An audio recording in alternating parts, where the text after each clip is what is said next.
Jump aboard the backlog boat. Robert, Jake, Stephanie will keep you afloat. Podcasting all night, sailing through the waves, talking games, movies, and the stardust they crave. They dive deep into the stories untold, exploring worlds with secrets so bold. Their voices echo through the recording mic, taking us on an adventure, just hold on tight. Backlog Boat, it's a podcast treasure, sailing through episodes, limitless pleasure. Join the crew and let your mind go free. The Backlog Boat, a journey you'll never want to leave. Welcome to the 18th episode of The Backlog Boat. As always, I am your captain, Roberto Gonzalez. To my left, we have the navigator. Hi, I'm Jake. I'm violently hungover. Yeah, but you're... shit. Fuck. You fucked It's fine. it. We'll edit Fucked it. it. No, we won't. Even further to my left, we have the doctor. Hello. And it's been a minute. It's been a minute, guys. We've been pretty busy doing stuff and going through it. So what have you guys been up to lately? You know, nothing. Nothing. 3 months, 2 holidays, a birthday. Stephanie, No. what'd you do over the past 2 months? I quit my job and I got a new job. Sick. Same. Mm-hmm. Yeah, it's been an interesting time, let me tell you. I felt like everything that could go wrong my last week there went wrong, so it was an interesting time. Fuck, it's today my dad's birthday. That'd be a real... Hopefully not. See, well, there was like a bunch of Halloween shit that I did because, you know, October, spooky season. So hold on. Before we go on, before that, you said you did nothing, but both of you got a new job. And we're just going to be like, yeah, new job. All right, that's it. That's all. Well, I mean, do I really want to talk about work in my free time? But yeah, I'm in the process of trying to pack up all my shit because I'm moving this weekend. Jeez, that is not fun. And doing that while viciously hungover because I went to a rave last night. Mr. I don't go out. I don't do things. I have like so many questions. I go out and do things all the fucking time. Fucking, why? What's your question, Stephanie? So like, well, it doesn't matter, you're leaving there anyway. So like, where did you like go to a rave? And like also too, Knitting factory. was it good? I don't know. I was too drunk to remember. There was some surreal images. I think I sent Robert some snaps of Elastigirl twerking on top of Mater, and it was just looping. What was And the theme? I don't know.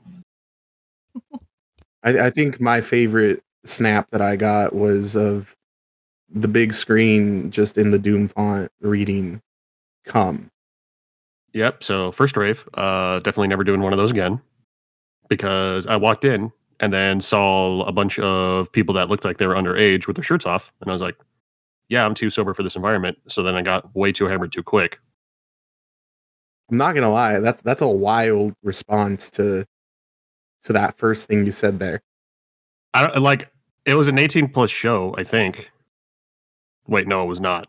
I It did was see a all ages. 9-year-old. Yeah, I forgot. I saw a fucking 9-year-old. I was like, I don't. This is not my vibe or speed. Let me get hella drunk really quick so that I can forget this from my memory. Well, it was like just a bunch of fucking sweaty people rubbing up on me because my friend wanted to be in the crowd, and I was like, I hate all this. How much was it? Like $25. Oh, thank gosh. Okay, then. That still sounds like a lot, especially if there's a 9-year-old, but like, that's insane. Oh. 9-year-olds are free. Bro, it was an experience that I never want to do again. I think I prefer bar shows. I also can't even tell you what the fucking music sounds like. Like, I think it was like generic dubstep, but the shit all sounds the same to me. That's just crazy. So you were just like buying juice boxes for like everybody in the crowd. That's what it sounds like. No, I was buying juice boxes for me Fair, at fair. $15 a pop. That is a statement. Yeah, but did that last night. But also, I went to a Halloween expo in October. Have you ever been, Stephanie? I have not. I would love to know more though. So they had like a bunch of panels and shit, and it was basically just like selling crafted merch. They had a guy who was like DJing as he walked in, playing nothing but new metal. Like he was playing like fucking Korn and Limp Bizkit, and I was like, yeah, the sounds of horror. And then we went to a couple panels. There's like a couple local filmmaking panels, and one of the guys like, hey, yeah, check out this movie that we're making. Here's the trailer, and I was like, okay, that's pretty cool. And then I went to this other panel, and there's this dude who like sold his car to make this film, and he doesn't know anything about tech. So like I was literally watching him for like 15 minutes try to set up a DVD player because he like just didn't know how a laptop worked. So he like burned his movie or like little short he made on a DVD disc and then tried hooking up the DVD player to the projector, and it was just a fucking awkward nightmare the whole time. That was the horror movie, bro. And then he made like the short was like Frankenstein fan fiction, and it was rough. It was a hard watch, dude, because it was like he seemed super passionate about it. He's like, yeah, I saved up all my money, paid everybody here, sold my car just to make this short, and it was rough. I've seen like commentary YouTube slop that has better editing and acting, and it's literally just Frankenstein talking to a priest that has like really bad prosthetics on. And I was like, this is a brutal fucking watch, especially right after the like guys who were making like an actual feature length film. They didn't let him go first or anything. No. And people are like getting up and leaving in the middle, and I was like, this is fucking brutal. And then there was a Vampire the Masquerade panel that my sister and I went to because we have a vague interest in the tabletop role-playing game Vampire the Masquerade. So we show up to the panel, and then they're like, hey, yeah, no, you guys sitting all the way in back there, move up, come on. And then we got bullied into moving up way up front. So like, okay. And what this panel is not the tabletop RPG. It was Vampire the Masquerade, the live action role playing game. You know, LARPing as vampires. Oh. And like as soon as they said that it was a LARP instead of like a D&D thing, literally everybody left, and it's just me and my sister. So like they're directly talking to us because they're trying to recruit new members into their vampire LARP. And I was putting on my best resting bitch face. I was like trying not even to entertain a little bit of what was going on. But my sister's too nice, so she's like asking questions, pretending to be interested. And then they're like, "Yeah, okay." And if you want to join up, we're going to this guy's house right after this panel to play. And I was like, "No, eject button. Hit the eject button." And then she's like, "Yeah, I would join this LARP vampire thing, but I'm actually out of town. I'm just visiting this guy." And then she points at me. But he lives here. Yeah, it's basically what she said. And then I was like, basically shaking my head, like, "No, I'm good." And they're like, "Oh, okay. Where do you live?" And then she tells them. And then they're like, "Oh yeah, that's only like 2 to 3 hours away. We could definitely make that drive." For the vampire LARP. Where she lives. Yeah. Okay, I thought she told him where you live. No, and then they're like, "Yeah, no, we could definitely make that drive. That's easy, no problem." And then she's like, "Oh fuck, oh no." So that was bad. That was a awkward, rough experience. Was there an exchanging of information? No, I ran. I literally sprinted out of that fucking panel as soon as it ended. What were you gonna say, Stephanie? I was like, that's just like wild to think about. Like, you are willing to make almost like a 2 to 3 hour drive for new members. You know what I mean? Like, maybe that's what it's like to be a part of a cult. Dude, everybody at that panel, like, most of them there was like 3 people about our age, and then the rest of them, like the other 6 guys at the panel, were like 40 plus. That's wild. And I was like, bro, That's a cool. do not know if I would mesh with this group. I can respect the hustle and the grind for your vampire LARP. I'm good. Yeah, but there's just something a little, traditionally vampires live forever. They're older, recruiting younger members. It's kind of, yeah. It's giving Jim Jones, if you ask me. No, just kidding. Yeah, and I guess the guy who was in Scary Movie was there when we went to his panel, which is pretty funny. Which one? The first one. Oh, which guy? The guy who plays the boyfriend. You know, the guy. The boyfriend to like the main girl character in Scary? Yes. What the fuck is this guy's? All right, I'll look it up. Screencast. Scream or Scary Movie? Yeah. Scary Movie. Fuck, who? Oh, John Abrams, who played Bobby. I see. Well, I guess he's in Terrifier 3. I know who you're. I'm not watching Terrifier. And House of Wax. My brother keeps trying to get me to watch Terrifier, and I probably eventually will, but I just really don't want to. I think I'm good on that, fam. But yeah, he was actually a pretty funny dude. And then I went to an art show that month also, which I realized I do not have a care or appreciation for art whatsoever. But they did have live music there. And they had like a rap performance. It was like a local, like, hype beast rapper.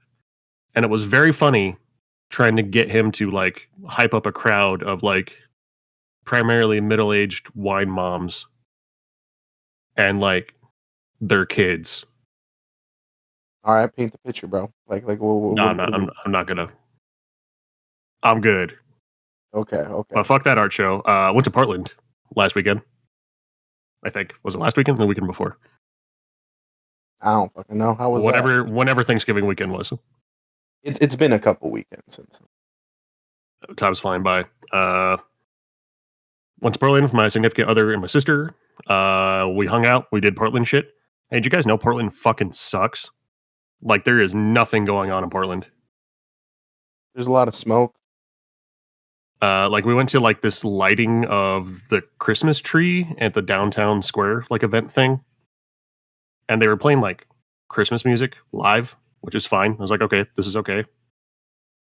But then they're like, and we would like to perform the local native tribes traditional celebration song or whatever. And then they started playing traditional Native American music. And I was like, okay, this is fine. But then I look to my right, and then there's like these 2 white ladies that go, ooh, and then they start like dancing. And I was like, bro, I was like, I'm glad you're having a great time. Yeah, that's pretty wild. Not gonna lie. Man, I did not know that. I think, like, literally, Robert, I think you had just brought this up, right?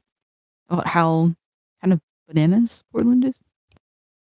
Yeah, no, I don't like Portland. I think we were joking about moving to Oregon, and I was like, as long as it's not Portland, because Portland is.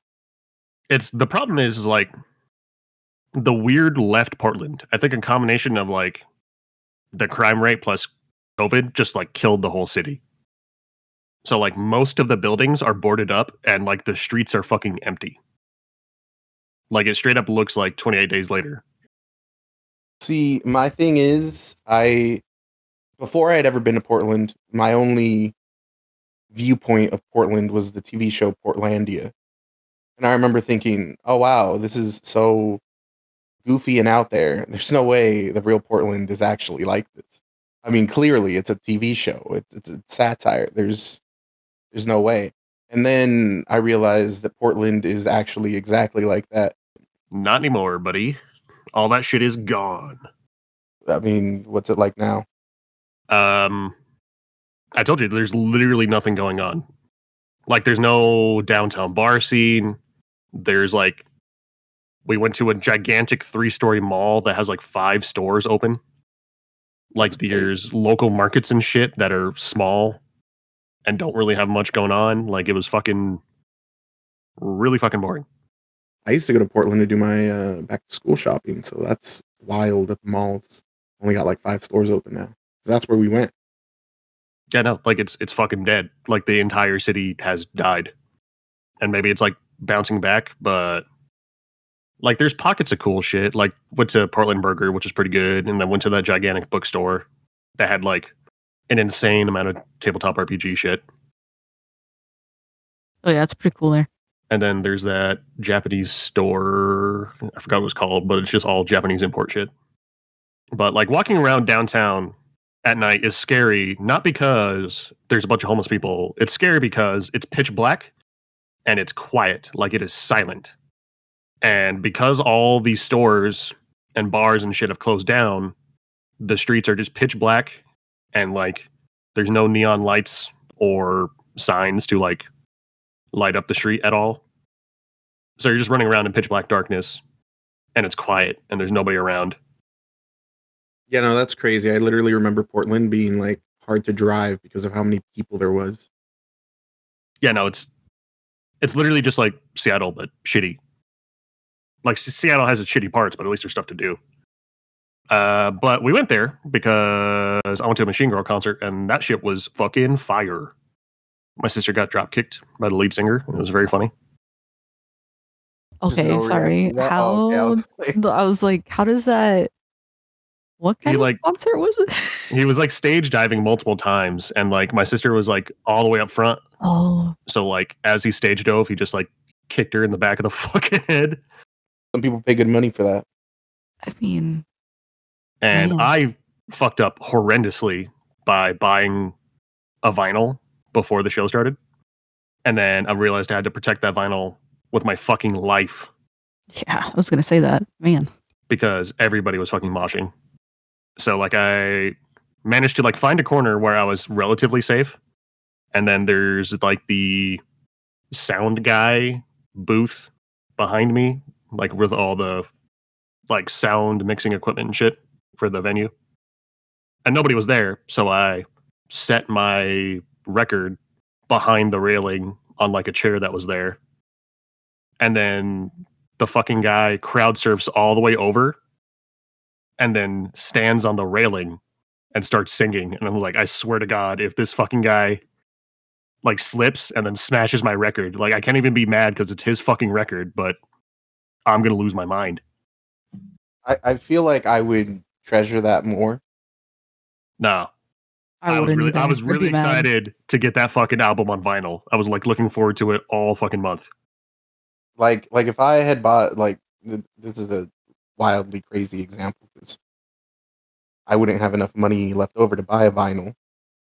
But if I had bought a vinyl at a Taylor Swift concert, and then she was somehow close enough to me that she stepped on the vinyl and broke it, I would frame that fucking vinyl and be like, Taylor Swift stepped on this.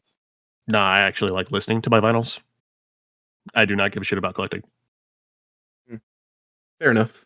It'd have to be something personal. If he all of a sudden signed it, or if Taylor Swift did, or if I got their blood. No, I'm just kidding. Then it would be worth it. Okay.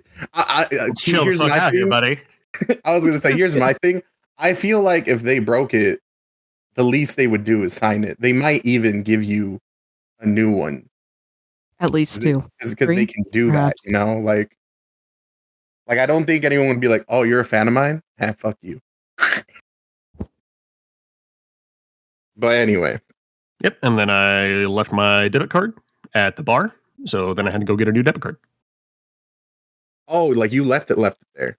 Oh yeah, I didn't realize it until I was like literally halfway back home from Portland, and I was like, "Fuck." So I'm gonna say something a little controversial. Since you had already lost it when you canceled it and got a new one, when did you say you lost it? Well, like, because I realized I left it at the bar, like the day after, as I said, on the way home, and I was like, "Well, they wouldn't even open up till like 6 p.m. if I decided to go back there or call them and pick it up." So I was like, "Fuck it." So then I was like in a 7-Eleven parking lot on the phone for like an hour with their automated fucking banking thing trying to cancel my card. What I'm asking is, did you cancel before or after they charged you? After. Damn. Because like I closed it out. The deal is like he clipped it to the clipboard with the receipt. Oh, okay. So it wasn't. And I just never grabbed it off the fucking clipboard.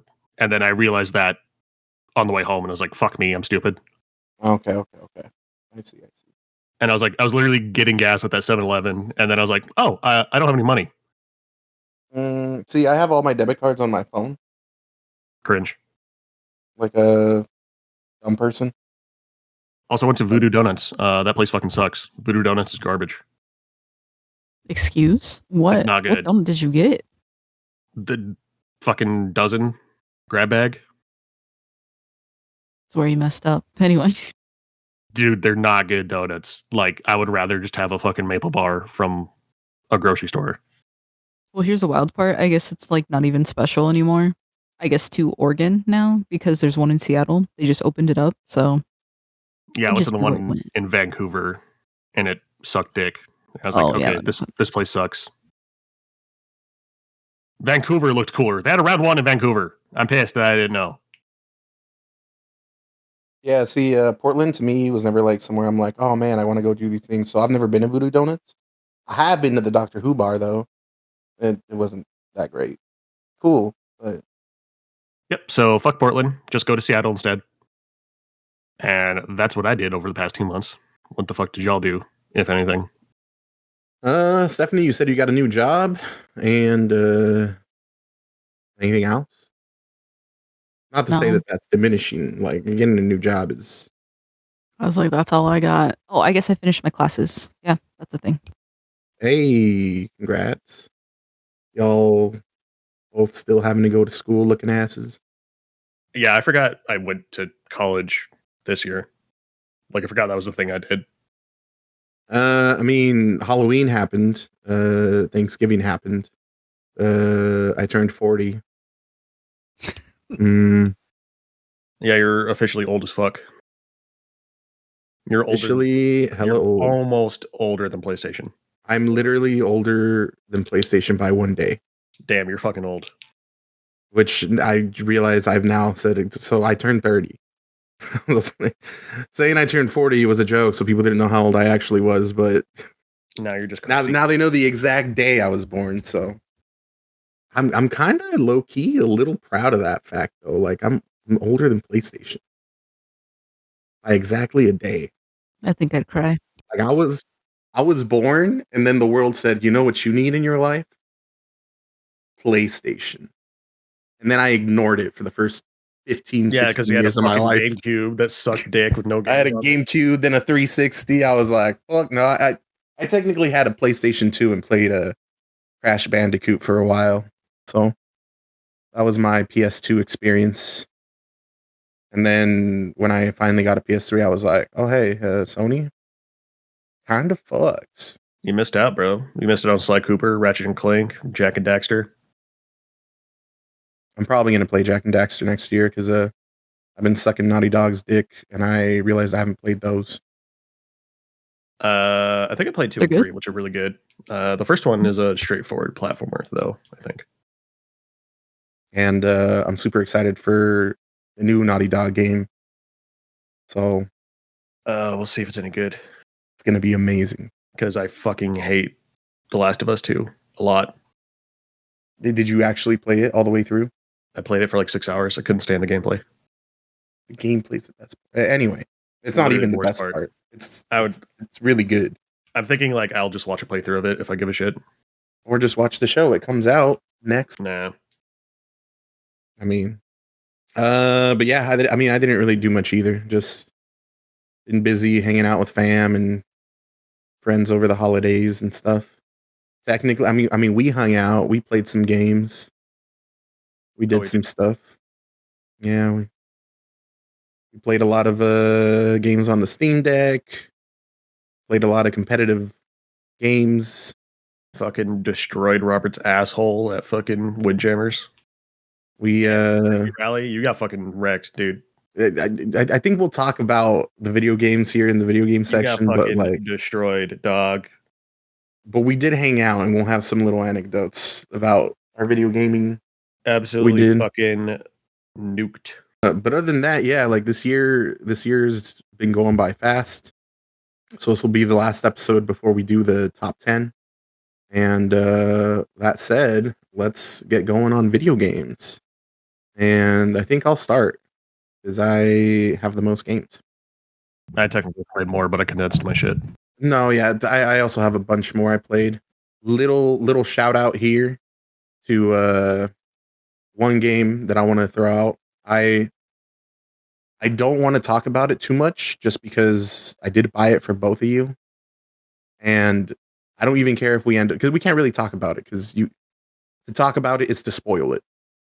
But if you've been thinking about maybe playing mouthwashing, if you've heard of it, if you haven't heard of it, even better, just like go play it blind. This game is phenomenal. It's short. You'll beat it under 4 hours. And that's if you're like taking your time and trying to figure everything out.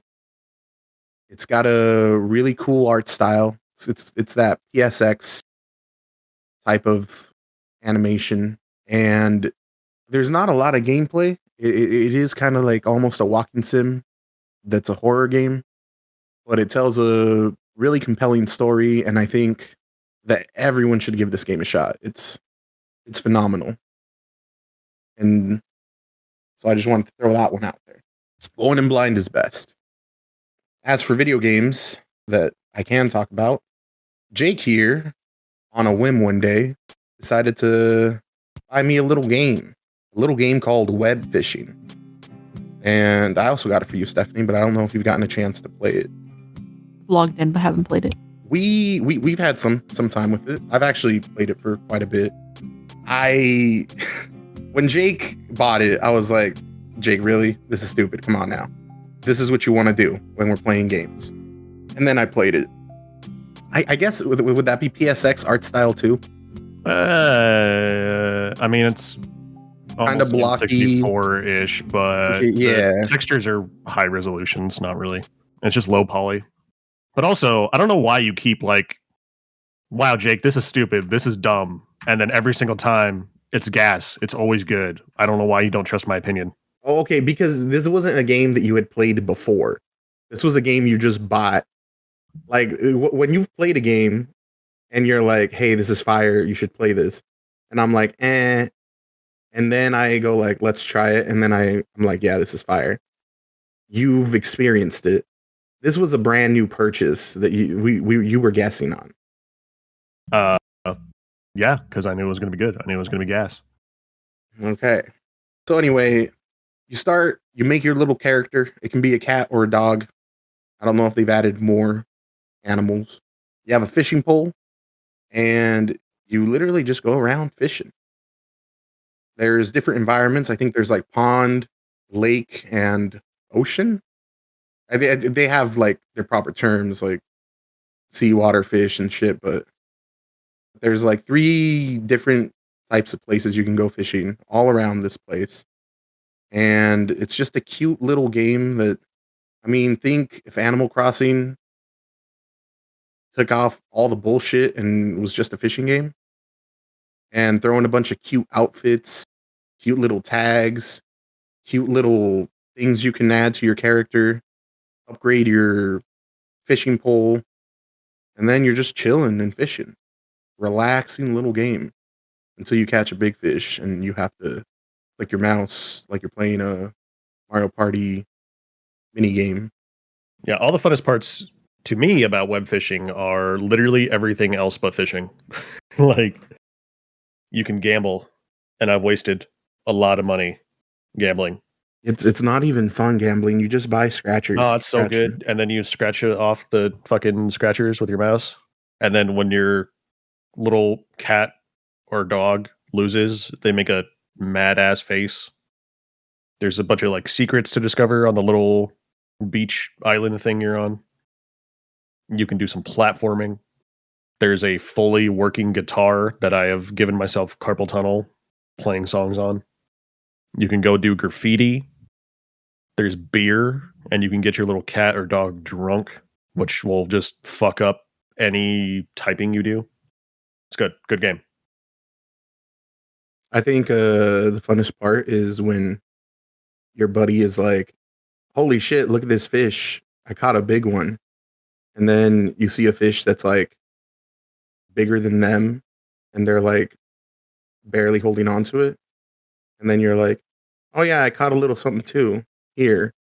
And then you pull out a fish that takes up half the fucking screen because the size of these fish is, is it random? I don't know. I think But you can catch some enormous fucking fish. you can catch some wild shit.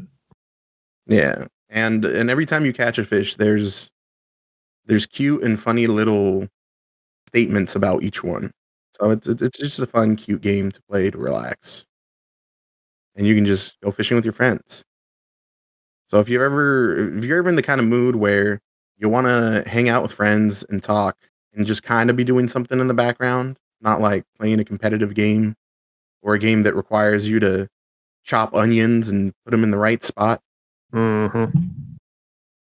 This is that kind of game. I forgot about the fucking boxing glove. There is a boxing glove that you can buy and equip, and then you can like, oh shit, I forgot about this. So you can go up to your buddy with a boxing glove and punch them, and they'll just like jump forward a little bit, which is fine and funny until you're catching a really big fish, and someone punching you interrupts it, and then you don't catch the fish, and you paid good money for that bait, and then you're mad. So you go and you buy a boxing glove, and then you wait until your friend is in the middle of catching a big fish, and you're just like, "What's up, buddy?" Boop. Yeah, and your character can't swim, so if they just punch you into the water, you just drown and die. Cute, relaxing game for friends, and you can also play it by yourself, Stephanie. So like, I've played this more by myself than I have with friends. That is fucking insane. I mean, All right. fish. It's literally like sold as like a chat room, but you fish in it. Like the whole point is to just go hang out and talk to other people. And you can join random lobbies, but every time I've done that, people are wild. Oh yeah, dude, I love all the swastika graffiti and like Nazi furry art all over the place. It's good. I've seen SpongeBob do things that SpongeBob should never do. Those are statements. But yeah, cute, relaxing game. Nice little music, nice little backdrop. Sometimes it'll rain, sometimes shit'll fall from the sky, and you'll catch some really weird stuff. It's just a unique little experience.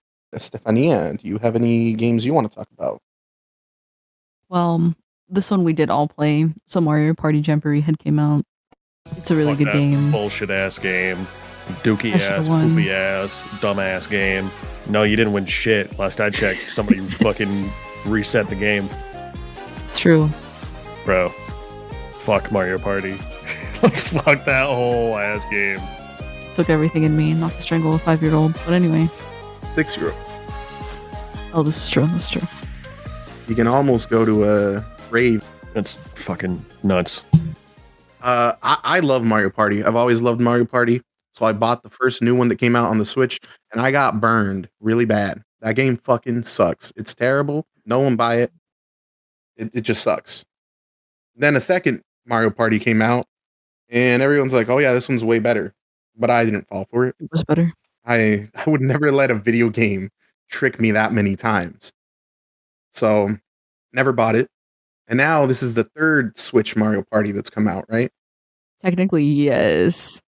Because I was like, but you do like get access to like the older ones as well. Like if you have the online play, you can play all the ones that were on like the GameCube, stuff like that. Oh shit, really? They're all on there. Is that buying Mario Party Jamboree, or is that like... No, I think it's on the online ones. So like, you know how they have like there's like the old collection on the Switch or whatever. Nintendo Switch Online. Yeah. Okay. But anyway, it's not about all of that. So there is only some stuff that I guess you had all saw when we had played it, but there is like different modes with this one. And this is what I really like too. Like you don't just have to play, I guess, classic like Mario Party. There are, I think, 5 other modes that you can play, or 4. But basically, there's like one where you all work together to beat Bowser in like a different game style. Then there's another one where you guys are like baking and you have to go through different mini games related to like the motion controllers. Then there's like another, I guess, mode that you can do where it's like picking different mini games that you want to play, but you can also play with like random people around literally the world. And you get different things from those things. And then of course, right, there's still Mario Party, but you also can add motion controller sensors to it. So that's a really, I don't know. I feel like it's just well done in so many things. Also, too, there is 2 new characters, and I don't really know a lot about Ninji or Rosalina. I think that's her name. I have no idea where they came from, what's going on, but they're part Super of the game. Mario Galaxy, I think. I was like, isn't Rosalina a star or something? No. Bruh. Maybe. Like I said, I have no idea, but they're a part of that game. So, and there are characters that you find throughout the game to have access to them. So the one we played we played the regular Mario Party mode, and Stephanie here, I think it was Stephanie, Aiden, and I each had a star, and Jake was the odd man out with 0 stars. For context, Had the most money. that's your 6-year-old nephew. I think we've mentioned it, and my nephew is the last one to get a star, and he's super happy. He finally got a star. So what does Jake do on his next turn? He steals his star and gives it to Stephanie.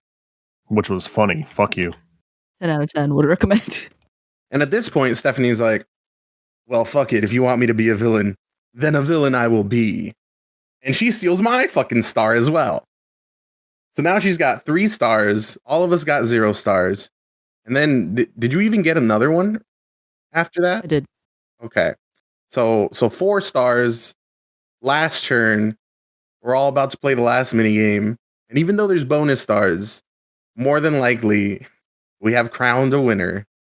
And then my nephew accidentally resets the whole fucking game.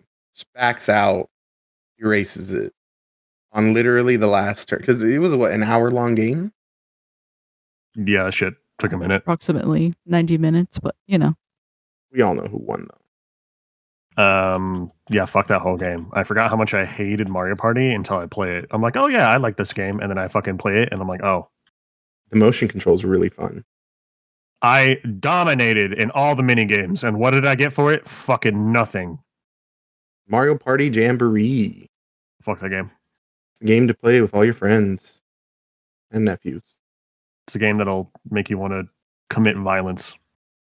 Well, anything else you want to add about Mario Party? Nope, that's it. Nope, game sucks. All right, Jake, what games did you play? So I've had this game on my backlog for like years. But because it was spooky season and this game is spooky adjacent, I decided to play Baroque on the original Sega Saturn. This game's fucking fire. Baroque is a roguelike survival horror hybrid. Like, you start in this dilapidated, rundown city center that is eerie and creepy as fuck. Like, the ambient noise and music in this game is legitimately unsettling. And then you, like, meet all these weird-ass characters. Like, there's a guy with, like, a gigantic neck who's, like, speaking in tongues. There's this weird girl with horns on her head. There's, like, a guy in a sack called Sack Thing. And then, like, there's just a big boy guarding a big door. And then he's like, yeah, fuck off. Go away. And you're like, okay. And then you run into an angel, and he's like, hey, buddy, take this gun. Go up to that tower over there and kill God. Thanks. And then you take your gun, and then you run through the tower, which has its floors randomly generated every single time you die. And then you try to go kill God. And sometimes the randomly generated first room, we will give you not shit. Yeah, the bottom floor has items that spawn in it to like help your run. But when I made Robert play this game, he literally just got jack dick. Like, he didn't even get a weapon. So you just having to beat everything to death with his bare hands. Did not go well. But this game's really fucking cool. Like, I'm outstanded at how unique and interesting this game feels for being this fucking old. Like, survival horror roguelike in the 90s sounds insane. Like, that sounds like some indie shit somebody would make now.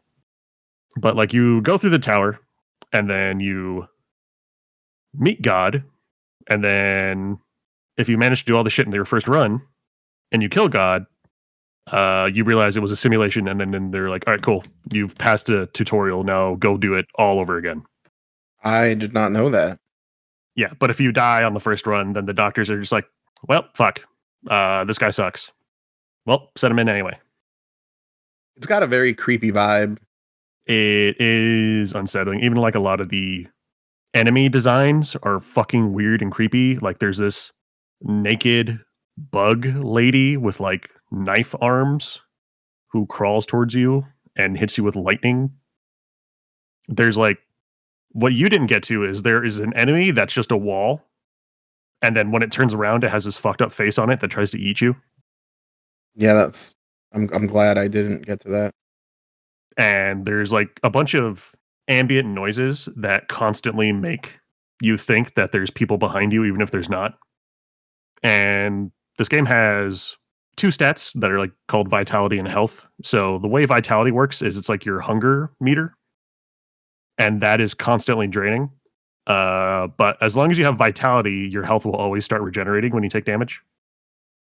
But when you're out of vitality, then your health will also start draining. So you're like trying to run through the dungeon and find food and find better gear to get like strong enough to actually complete the tower.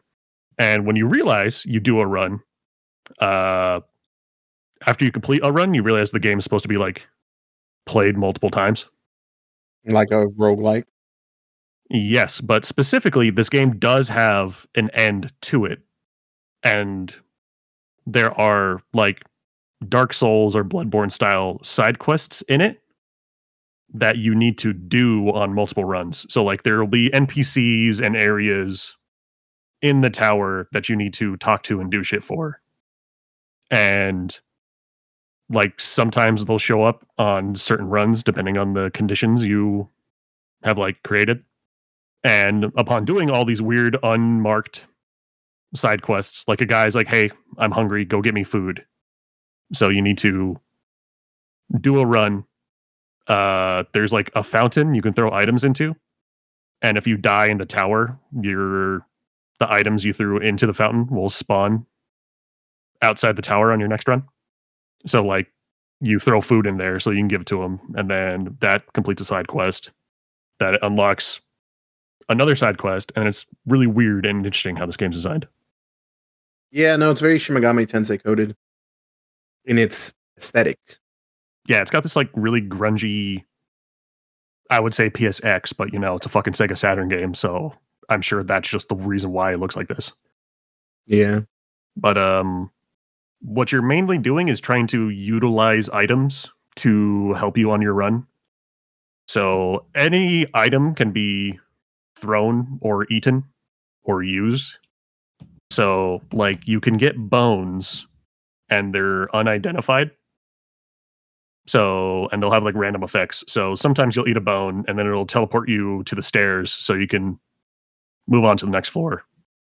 Or like you'll eat a bone and it's like, oh, that was a bomb bone and you just blew up and lost half your health. Hate when that happens. Or this is a bone of invincibility and you just threw it at this enemy, giving him invincibility. And you're like, cool, great. There's like these things called torturers that are like single-use items that usually have some kind of AoE effect. Like sometimes they'll inflict a status effect on every single enemy on the room, or like they will heal everybody in the room, including enemies, which is fucking whack. There's one of them that teleports every single enemy in the dungeon to the room you're currently in, which just causes the game to start running like shit because you have to fight like 80 enemies in one time. There's these things called brands and parasites. So you can like brand gear or yourself for like a permanent effect. Like sometimes it'll be like double your max HP or vitality or increase damage or all your attacks do lightning damage or whatever. And parasites are basically the same thing, but less permanent. Like you can infect yourself with a different parasite or infect a piece of equipment with a different parasite if you find a better one. So you can like brand a coat to give yourself damage resistance and then like infect it with a parasite that gives you immunity to a certain status effect. Like it's very interesting the way You interact with items. yeah, pretty much. Like all the game is hard as fuck, but even with the RNG, you do get enough. There's always like a game plan to like unfuck yourself. Like there's always going to be an item you can use to get yourself out of trouble. Yeah, no, Stephanie. So my favorite part was when I went to there's this little trap on the floor and I stepped on it and it healed me. So I was like, oh, that's cool. These heal me. And so the next time I was in this room fighting all these crazy monsters and I barely survived and I had like very low health. And I was like, hey, look, it's another one of those health little trap things. And so I walk over it and I instantly die Dang. because they don't always heal you. Sometimes they kill you. Keeping you on your toes. Yeah, like sometimes there's like health gaining traps, and then there's like life draining traps. And like I just didn't realize that I was just having my fucking health and vitality drained. And I was like, oh shit. I didn't have enough time to realize because I was so low health. I just died. But it is very good. If you can somehow play this fucking Sega Saturn version, I would highly recommend it. I guess they remade this game for Wii and PS2. I cannot imagine playing this shit on Wii, bro. It doesn't use motion controls at all, Okay. but it's like third person and uses character models. And I'm sure the game's fine, but like the vibe and visuals of this shit adds so much to its gameplay that I feel like a lot of it is lost in translation on the remakes. I'll wait for the Baroque Jamboree Switch version. You know, where I can have They Rosalina. did re-release this game on Switch in Japan and only in Japan. That's crazy. I just need to live in Japan. I feel like that's more my speed. Japan gets a lot of region locked games still that I'm like, damn. Not even just Japan, because I remember there's a horror game that they talked on another podcast that we listened to, and they were able to get it in Ireland, but then like I couldn't get it here, and I always wanted to get it, and I always wanted to get it, but like I guess it was just the indie developer that made that game, and the guy on the podcast mentioning it made it so popular that the guy got scared and stopped making stuff. Sucks. Yep. No, but there's a lot of this game does do survival horror well, at least gameplay wise. Like it does feel super intense when you're like your health is low, there's 30 enemies in the room, and you're low on supplies. Like that resource management grind is my shit. That is what I like about survival horror games. I might look into this. Imagine if like someone made a Flyleaf music video A and B, this would be in the background. I can't even argue. Good ass game. Good ass Sega horror game yet again. Played in October by Jake. I mean, I watched them play it. It's pretty entertaining to watch. Not so entertaining to play with no weapons and just trying to fist the North Star the whole thing. Suck ass, dude. I don't know. Apparently. Like every enemy in the game can be kited, but the Sega Saturn didn't have a right thumbstick. So you like use the triggers to rotate the camera. Yeah. It's basically got tank controls. Yeah. Which I am historically not a fan of. Which are my jam. Just get better. Just evolve. Just devolve. Return to monkey. Do you have anything else to say about Baroque? Nah, good ass game. If you could play it, go do that. Baroque. Speaking of Mario Party Jamboree and me saying how, you know, I'm never going to get tricked by a game studio to buy another fucking game like that after Mario Party did me dirty. Played Call of Duty Black Ops 6. Everyone was apprehensive about this title because of the atrocity that was Modern Warfare 3. I feel like I got burned off of Modern Warfare 2. I also vowed to never play another one of these fucking games again. And then, Black Ops 6 was free on Game Pass. And not only was it free, so I was like, there's no reason to buy it. But I even said I wasn't going to play it free. So I bought it twice. You're fucking stupid. Why did you do that? Because I bought a copy for someone. Why'd you do that? It's free. The game is free. They don't have Game Pass. Just buy the Game Pass for a month. Anyway, Black Ops 6 kind of fucks. The campaign is solid.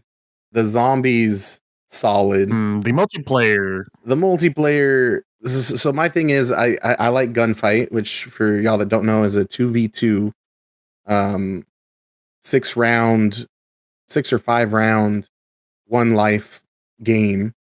So search and destroy without the bomb and only 2 people. And I fuck with that. It's my favorite mode. It's been my favorite mode since I got back into Call of Duty back with the Cold War. And this was their launch. So I was happy with the multiplayer there. But other than that, like, especially for people that got it free on Game Pass, this game was a fucking deal. Not a fan of the new movement, just because it's a little wild. The movement's fine. It's not like you can't really abuse it. All right, so Stephanie, when's the last time you played a first-person shooter? Be it whatever. Ooh, it's been a minute. Ain't gonna lie. Could you walk on walls? I don't believe that's something that I've done. Okay, so you're even before that, where it was just typical. Maybe you could dolphin dive. Oh yeah. Mm-hmm. Okay. So they've made all these advancements, and then people have gotten mad and they've gone back on it and everything. Now in this one, you can run forward, you can run backward, you can run sideways. You can you can run and jump sideways. You can run and jump backwards. You can run and jump off of a building or a higher elevated surface, and then midair spin around and like shoot behind you. And I know that sounds like, well, you could always do that. You just jump and spin, but no, it's a crazy little movement thing. I feel like maybe on PC the movement might get more abused, but on console it's not really that big of a deal because you can dolphin dive in any direction, is what Robert's getting at. So what a lot of people will do is if they're rounding a corner, they will like dolphin dive to the side as they're rounding the corner and then usually shoot you midair. That's usually how it's used on console. Or like if you're about to run into a grenade that you didn't see, you can like dolphin dive backwards to avoid getting blown up. You can basically break the laws of physics, which is fine until you get these kids that spend their whole life playing this game. It almost looks like hacks. This is what it looks like when you're playing. Because someone could be running right at you, jump, and then all of a sudden they just fucking move to the side or behind or something. And it's all I heard is you're old and can't keep up. Yeah, I ain't gonna lie, that was me. I don't think I could keep up because I'm like, I'd be so pissed. Like, oh, it's infuriating. Like when you see someone that's good at it, that like can do it really well, it's like, bro, what? How? Yeah, but the multiplayer is solid. Like I think the map variety is nice, so I don't really have too much complaints about it. The zombies is also really good and really fun. They have things called like extractions. So if you're on like round 10, you can call in for an extraction and just leave. So if you're playing zombies with your friends, you don't have to commit to like, well, if we're good, I guess we're playing this infinitely until we die. Like if you have to go or whatever, you can just call in an extraction around 10, 15, 20 and just bounce out, and then you get a big XP cash out bonus for doing it. What I also like about this game is everything's like integrated. Because Modern Warfare 2 felt like it was punishing you for not playing Warzone. Because all the new content and all the updated shit was like basically just for Warzone. And multiplayer felt like it got fucking shafted. But in this game, it's all integrated. So you playing zombies or multiplayer or Warzone will all just give you XP. Like the same XP pool, which is nice. Like if you use a gun in zombies, you'll start leveling up that gun and get attachments for it in multiplayer. There's also a really fun campaign mission where the game just becomes a horror game. No, the campaign is really good. They did a lot more interesting shit than I expected them to do. Because a lot of the time, Call of Duty just does like a couple stealth missions maybe, and then does its big action shooting gallery set pieces. And those are still there. But like you're playing as CIA operatives doing CIA shit. Like there's still the stealth assassination missions, which are hilariously violent. Like you can pick up different melee weapons to quote unquote stealth kill a guy. And one of them's like a claw hammer, and then you just violently murder a man while he's screaming to death, and you're just like gouging his throat out with this claw hammer.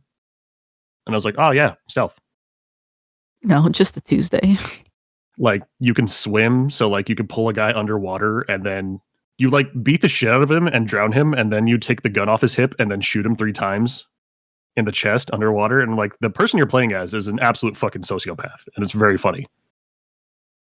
Like there's a mission where you're interrogating a guy, and the guy you're with is like, okay, yeah, kill him, throw him into this engine turbine, and then your character, no questions asked, is about to just fucking do that to a guy who doesn't have any information to give you. Someone does stop you. They're like, hey, yo, maybe let's not throw a guy into a propeller, but like this game really wants you to know that it takes place in the 90s too. A character shows up in a van, and they're like, get in, loser, and then fucking 9 Inch Nails is blasting through the speakers. Bill Clinton is there. Yeah, like you gotta infiltrate like a presidential dinner party thing, which is interesting and neat, and do actual espionage shit with like a video camera. You gotta blackmail a guy. You gotta blackmail a senator because he's cheating on his wife. I did the other one. Oh, yeah, no, I was like, oh yeah, we're doing this. That encounter is also really funny because like his bodyguards are in the right when you're trying to like muscle him into getting what you want. And then like you just stick one of his bodyguards' face into a deep fryer. Like it's so fucked. I see, that's not the route I went. But yeah, you do have your big action set pieces. And then there's like an interesting mission where it's like an open world area. Like you have just a big ass map and you get a Jeep, and then you have a bunch of objectives on that map. And doing the objectives, I did literally everything. yeah, doing all the objectives gets you more shit, like kill streaks you can use to help you get other objectives. So like you can call them like chopper gunners or like predator missiles or find better equipment and weapons. But the mission Robert was talking about is out of nowhere, they just do like an SCP level for no fucking reason. I mean, they're a Black Ops staple, to be honest. I do not remember the shit in Black Ops 1. Like there's always a mission where the main character gets drugged by whatever new hallucinogenic violent drug that they have, and you start seeing shit that's not there. Yeah, like there's a mission where like you just accidentally walk into piss gas, and then like the game gives you a grappling gun, and then you're like shooting chairs and shelves and fucking recycling bins looking for mimics, and it's insane. And like the level right before that is just fucking, you're just doing a raid on Saddam Hussein's mansion or whatever, and it was like a very straightforward Call of Duty level, and then it's like, here's this weird ass SCP level, have fun. Yeah, there's also a character that was my favorite character in this campaign, and he's just a dude who's ashamed of his past, and so he wants to be a pacifist, and everyone keeps giving him shit for it. But then at one point he has to, because you get to play as him for a little bit, and I was like, oh, I'm gonna respect this guy's decision to be a pacifist, and so I played his part all stealth, and then right after that, you switch back to someone else, and someone is hurting someone, and he just comes up and fucking murders the shit out of that guy. Yeah, no, I also did that too. Like anytime I would have to kill a guard, I'd just restart the mission because like Felix would never do this. He's a pacifist. He's true to his word. And then the fucking cutscene right after is him just violently murdering a man. But Like, what I think is really neat is So once you have like a base where you go to and you like that's where you do your missions from, and you can like literally listen to other people talk or talk to people. And did you stay back and listen to his conversation? After like at the Yeah, mobile fire, yeah. he is hella ashamed, and he's like, I don't know what came over me. And I was like, that's so neat that they did this because you can just walk away and not even listen to that.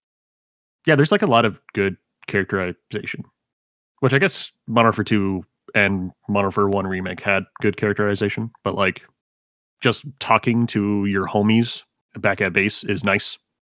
Yeah. Black Ops 6 is way better than I thought it would be. I think it's kind of better than anybody expected it to be. I do not predict it lasting very long, though, even though it's free. I just feel like there's so much multiplayer shit coming out. I don't think it's going to last that long. And even like hardcore Warzone players are pissed off, I guess, because they had to downgrade the engine Sucks. to get it working for Black Ops 6. But yeah, Black Ops 6, best Call of Duty's come out in a while. But like if you don't play Call of Duty, it's not like a jump in here type deal. It's not that good. I don't know, I feel like if you got Game Pass, the campaign's good enough to justify playing that. Maybe a couple rounds of zombies, maybe a couple rounds of multiplayer. Yeah, but I mean, like if you're not a COD player, it's not like A oh COD COD game. It's just one of the good ones. yeah. Don't know if it's one of the amazing ones, but it's like at least like better than most. Yeah. And that's Black Ops 6, which, like I said, never gonna get tricked by a company, only to do it every fucking year. Stephanie, what else you got? 4 games. Yeah. Squirrel Stapler. Bruh. I also played That's- Scroll Stapler. I forgot I did this. Erased it from my memory. This game fucked me up. Well, I don't now we know. can talk about it. So what y'all think? I didn't think it was that bad. I'm not gonna lie. I do think it's Meaning as in like scary. oh no, this game had me shitting my pants. Like I had multiple anxiety attacks while trying to play it by myself, so I had to play it with Robert and Nicole. Isn't that crazy though, Stephanie? Like I guess that helps me understand why Jake can't play scary games, but like to me it seems like a very basic, not that scary game. I'm just a pussy, dude. I don't know what to tell you. I don't know. I guess also too, like some of the things that I had like brought up, I don't think you guys had saw or went through. And so it was like creepy. But I'm not gonna lie, I think there was a point where I was getting like too into the tasks of it. And so I don't know, I guess for individuals who don't know what Scroll Stapler is, it's like very reminiscent of like Deer Hunter or like one of those like really old games where you're trying to like hunt deer. And so one of the tasks you have to do is to like kill squirrels, but there are also these mutant squirrels that are like huge and you have to like hit them. They're worth And I like don't know. more points or whatever. You have like a squirrel quota you have to meet. Yeah. Yeah. And also too, like sometimes they would attack you and you wouldn't see it coming, or like you would hear it and you'd be like, where are they? And then you would get hit. So Yeah, there's like ghost squirrels that kamikaze you.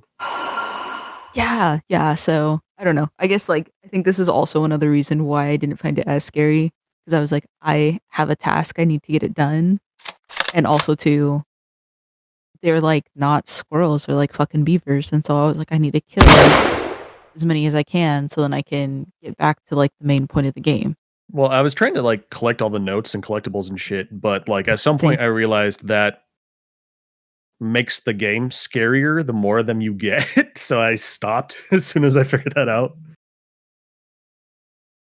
Like there's a note that you read, and when you read it, the game just fucking jump scares you out of nowhere.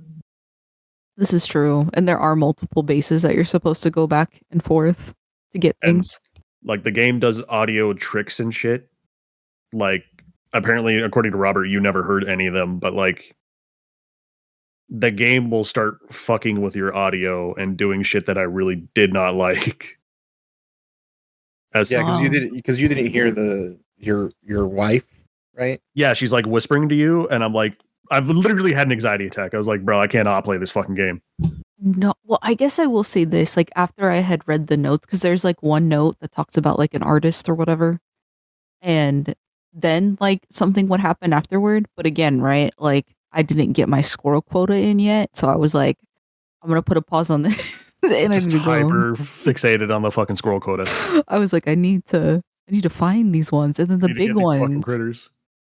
Let me tell you. So, but also too, I didn't have that. I don't know if you all saw, but there was a point where like she's out there, not in the house where she Yeah, usually see, is. I didn't see Yeah. that. Yeah, it happened to me. She spawned right behind me after I finished reading the note about. It's like squirrels can debone a human in fucking 0.2 seconds or whatever it was, in like 20 seconds. Oh, maybe that's what it was. She wasn't right behind me, but there is a point where there's like I think there's like a few of them, but there's like this little hut basically where you can like shoot out. I had like stayed right there because I had heard one of the mutant squirrels, right? And then all of a sudden I was like, oh, okay, they must have like left. And then I look over and she's just chilling next to the hut. And I was like, oh, all right, you go, girl. I see you got No, I was more fucking appendages. So not happy. I was not having a good time.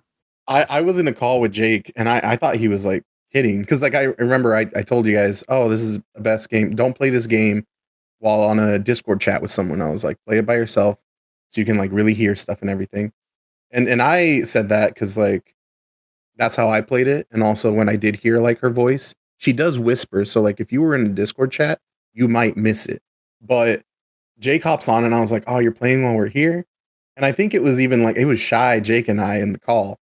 And Jake's like going around and he's like freaking out. And I knew exactly where he was at, because you know how I think it's like the third day that she's not in the room and she's instead sitting at the dining table. Like I knew exactly when Jake was there, because he walked out. He's like, huh, that's weird. And he's like, nope, nope, nope, nope. Mm-mm. I'm out of here. And he just closed the game. yeah, that's fair. That's I did fair. beat that game by myself. It was fucking brutal. I thought it I was a fun little game. I thought it was too. Yeah, and I was like, I was just telling you on how like in the game at the end, like I had messed up because I thought I had to do something, and I like prolonged the ending because I guess I wasn't doing what I was supposed to.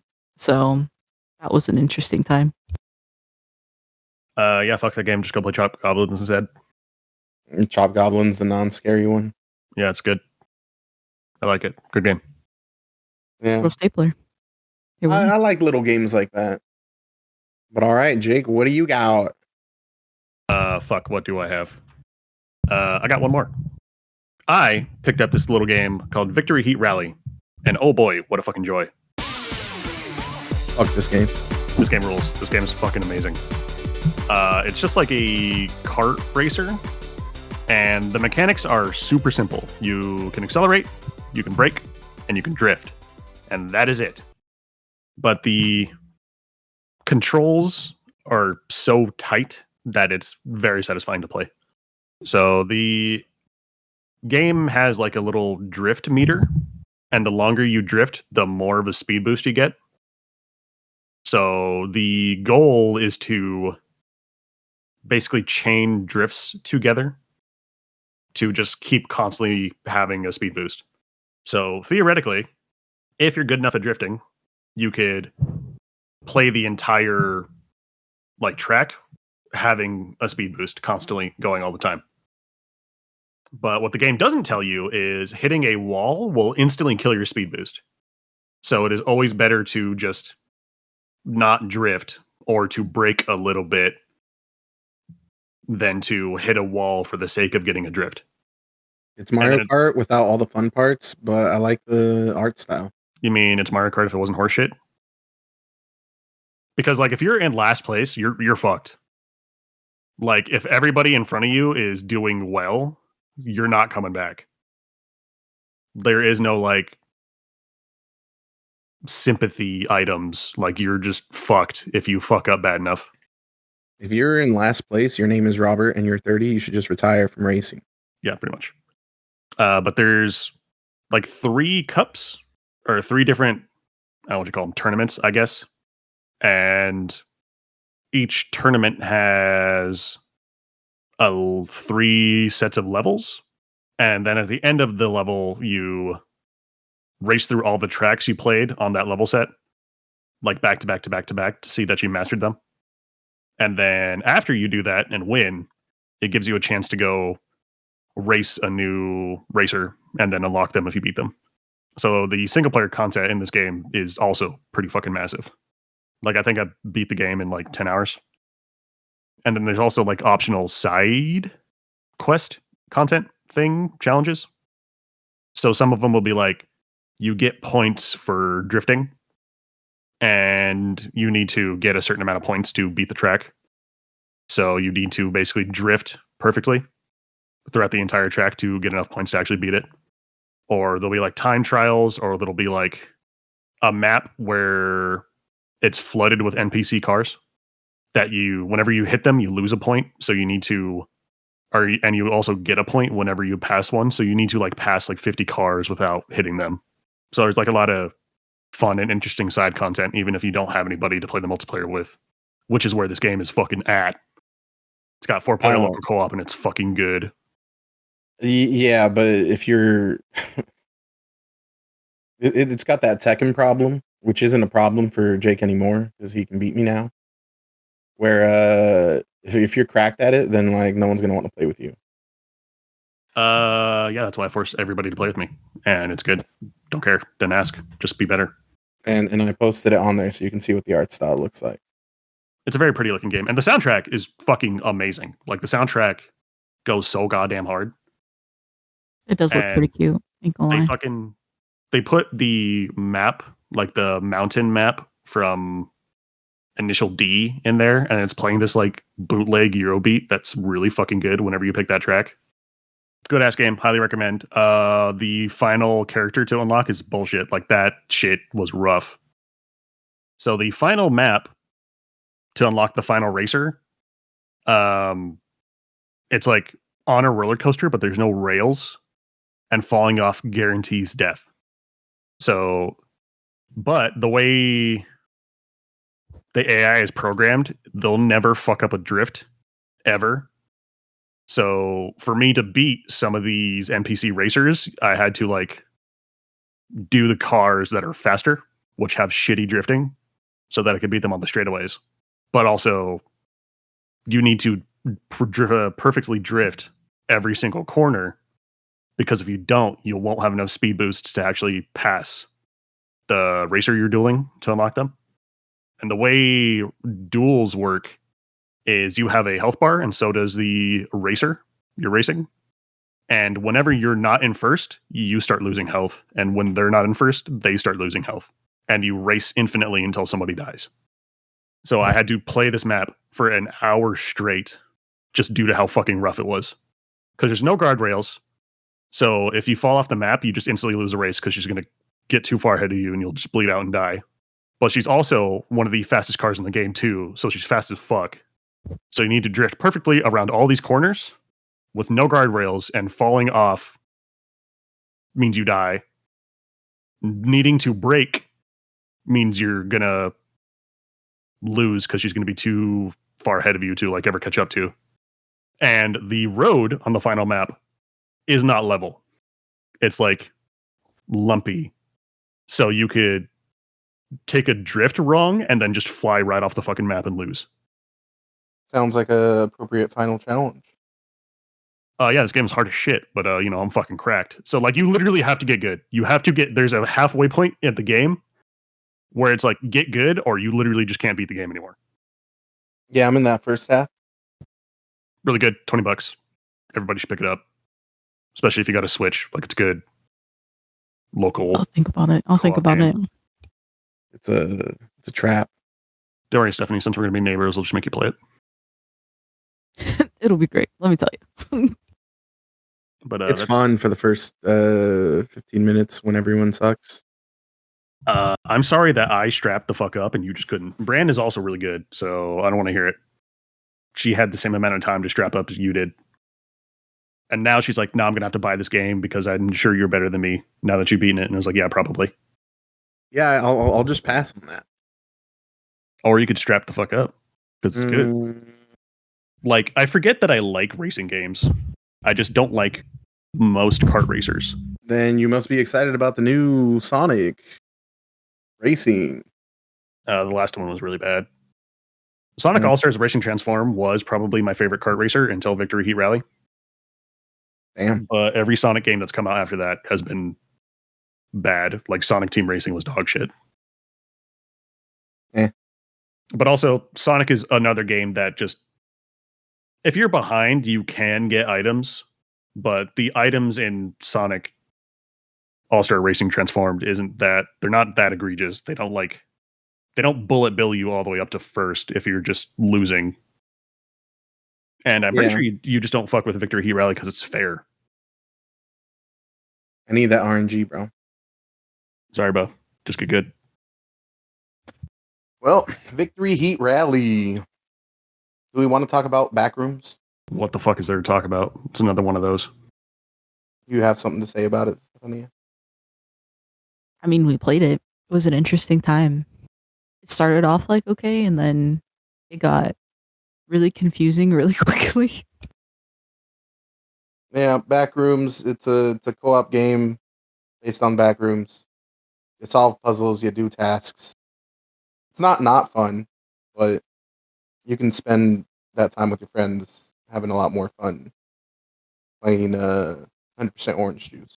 I mean, it's basically a mediocre Lethal Company. I think Lethal Company is funner.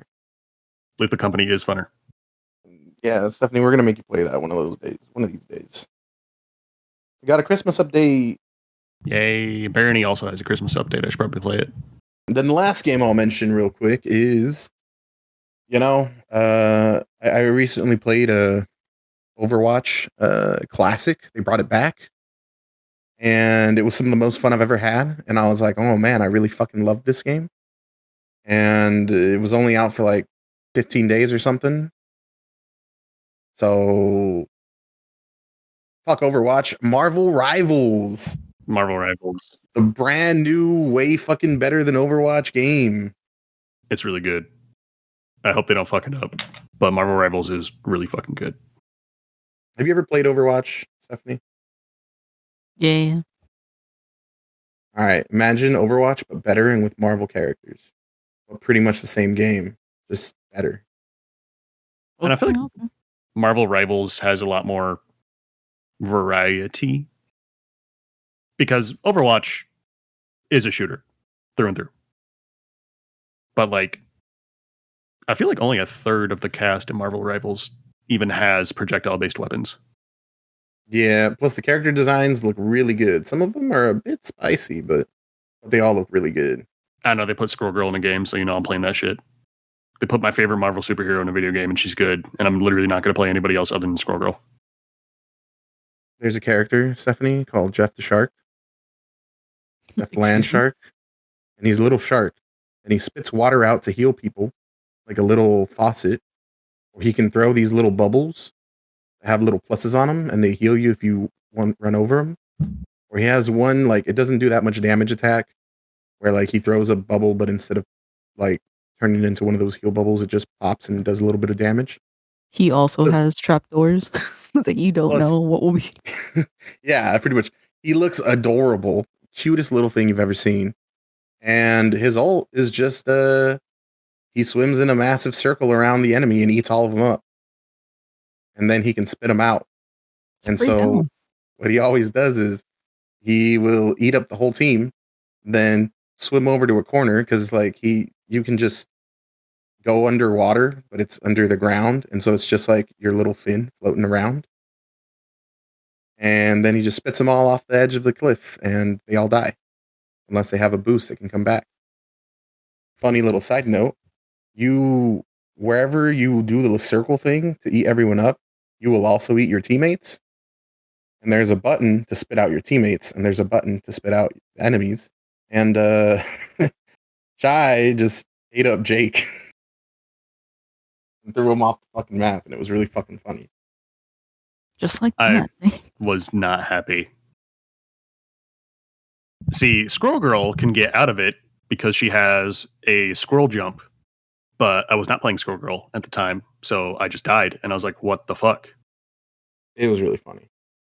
But yeah, better than Overwatch. If you like Overwatch, just play this game instead. Yeah, the significant other's trying to get me to play competitive with them, and I'm not doing that shit. I don't know about competitive. But I'm having a good time with the game, and I don't want that to end.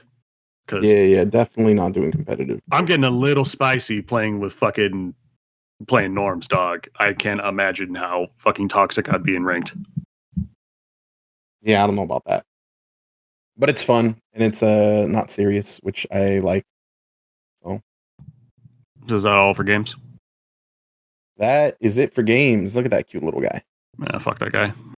And you know what? You know what he does when he like swims, like when he swims around or when he walks around? Is he has like every character has his unique dialogue, right? And him, he just goes when he walks around. It's very adorable.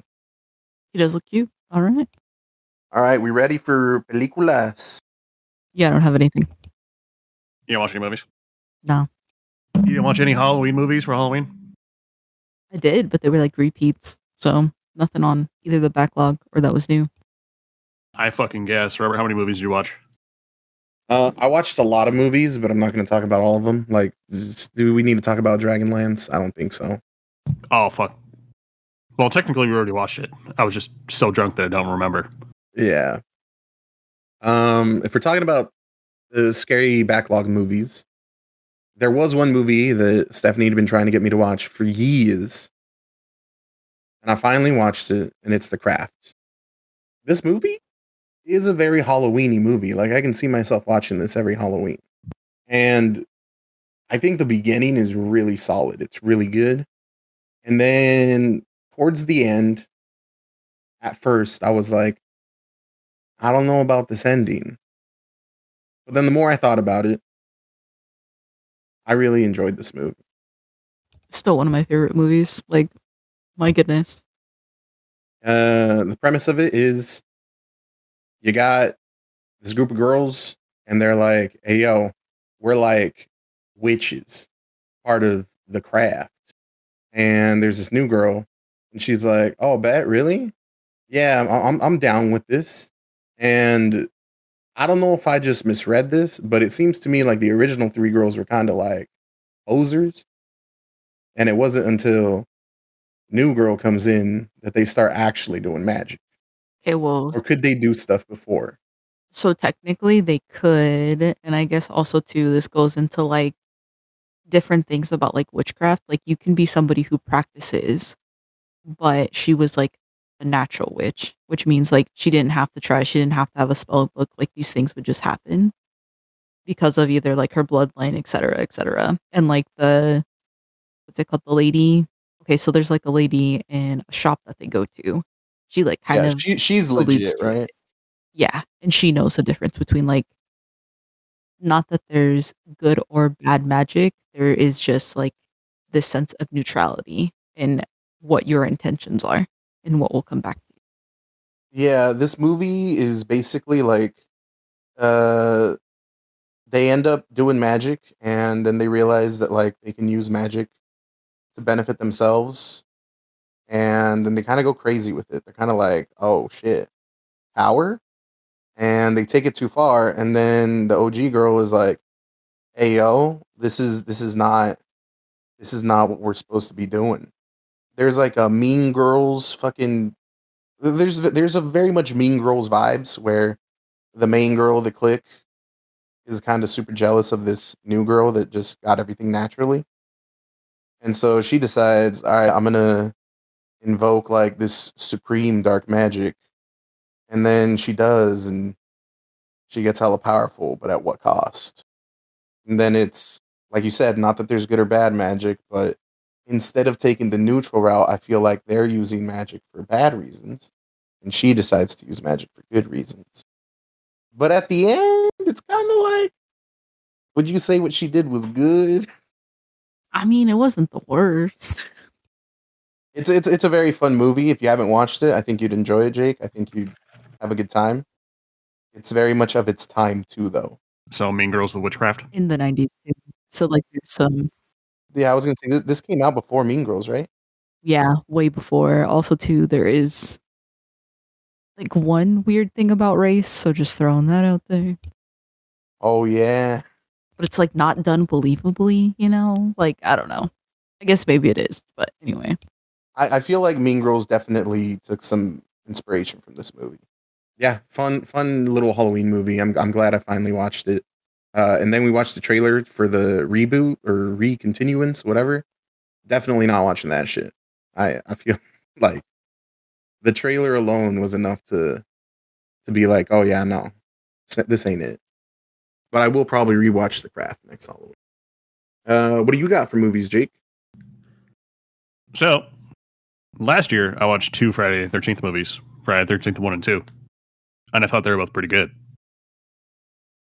This year I watched Friday the 13th 3 and 4, and I thought one of these was really good, and one of these was absolutely dog shit. So Friday the 13th 3 fucking sucks dick. This movie's garbage. That's there's it. It just sucks.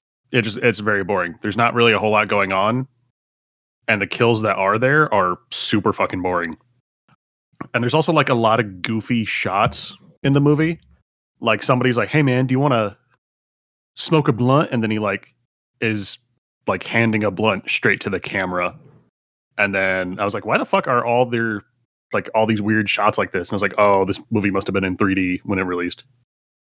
Makes So, like, sense. The a lot- third one, 3D. A lot of the shots are like kills included are like 3D based instead of being like interesting or cool.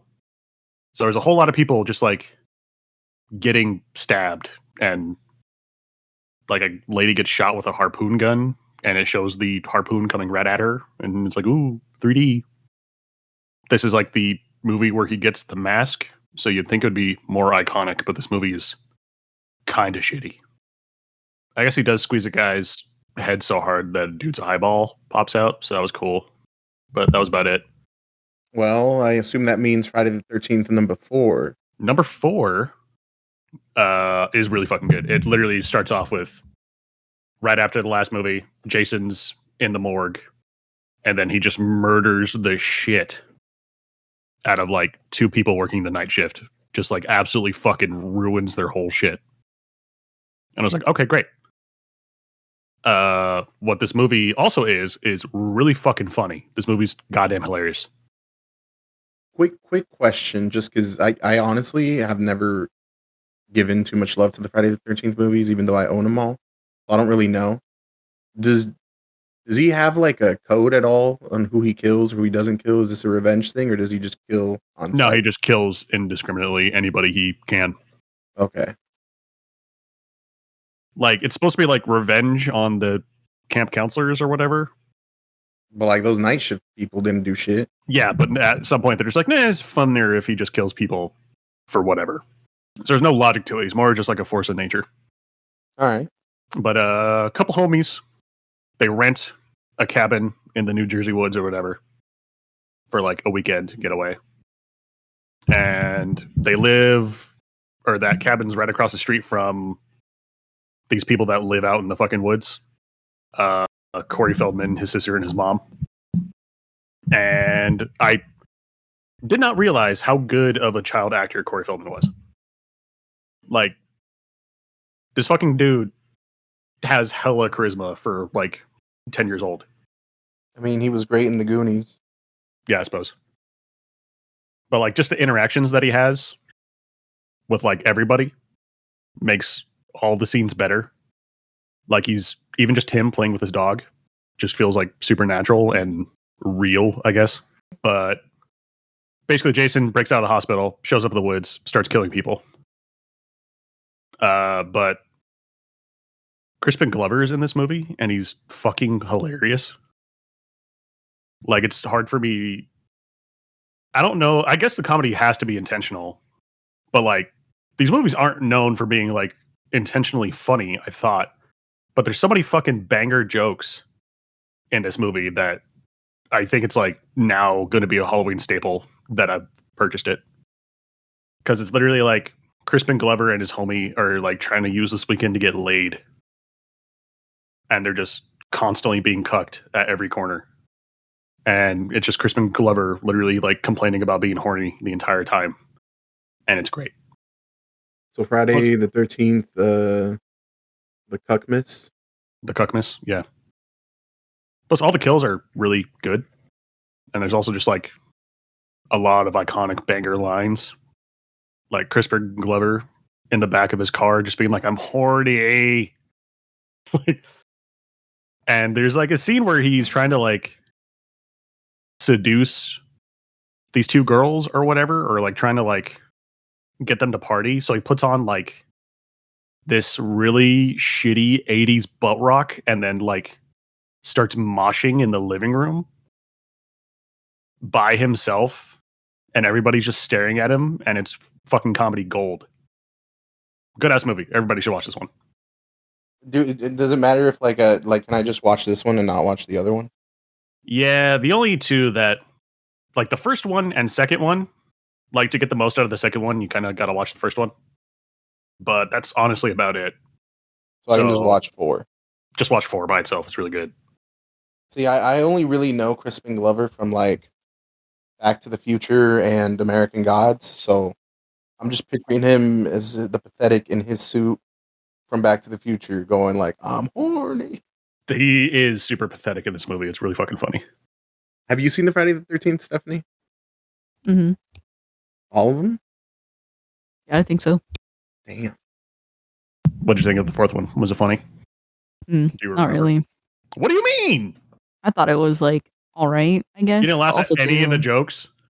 It's like way different than what they were doing in the first one. And so it's kind of like, okay, then. And I guess I feel the same way about like the Saw movies. I haven't seen the new ones though, but like where it's almost like repetitive.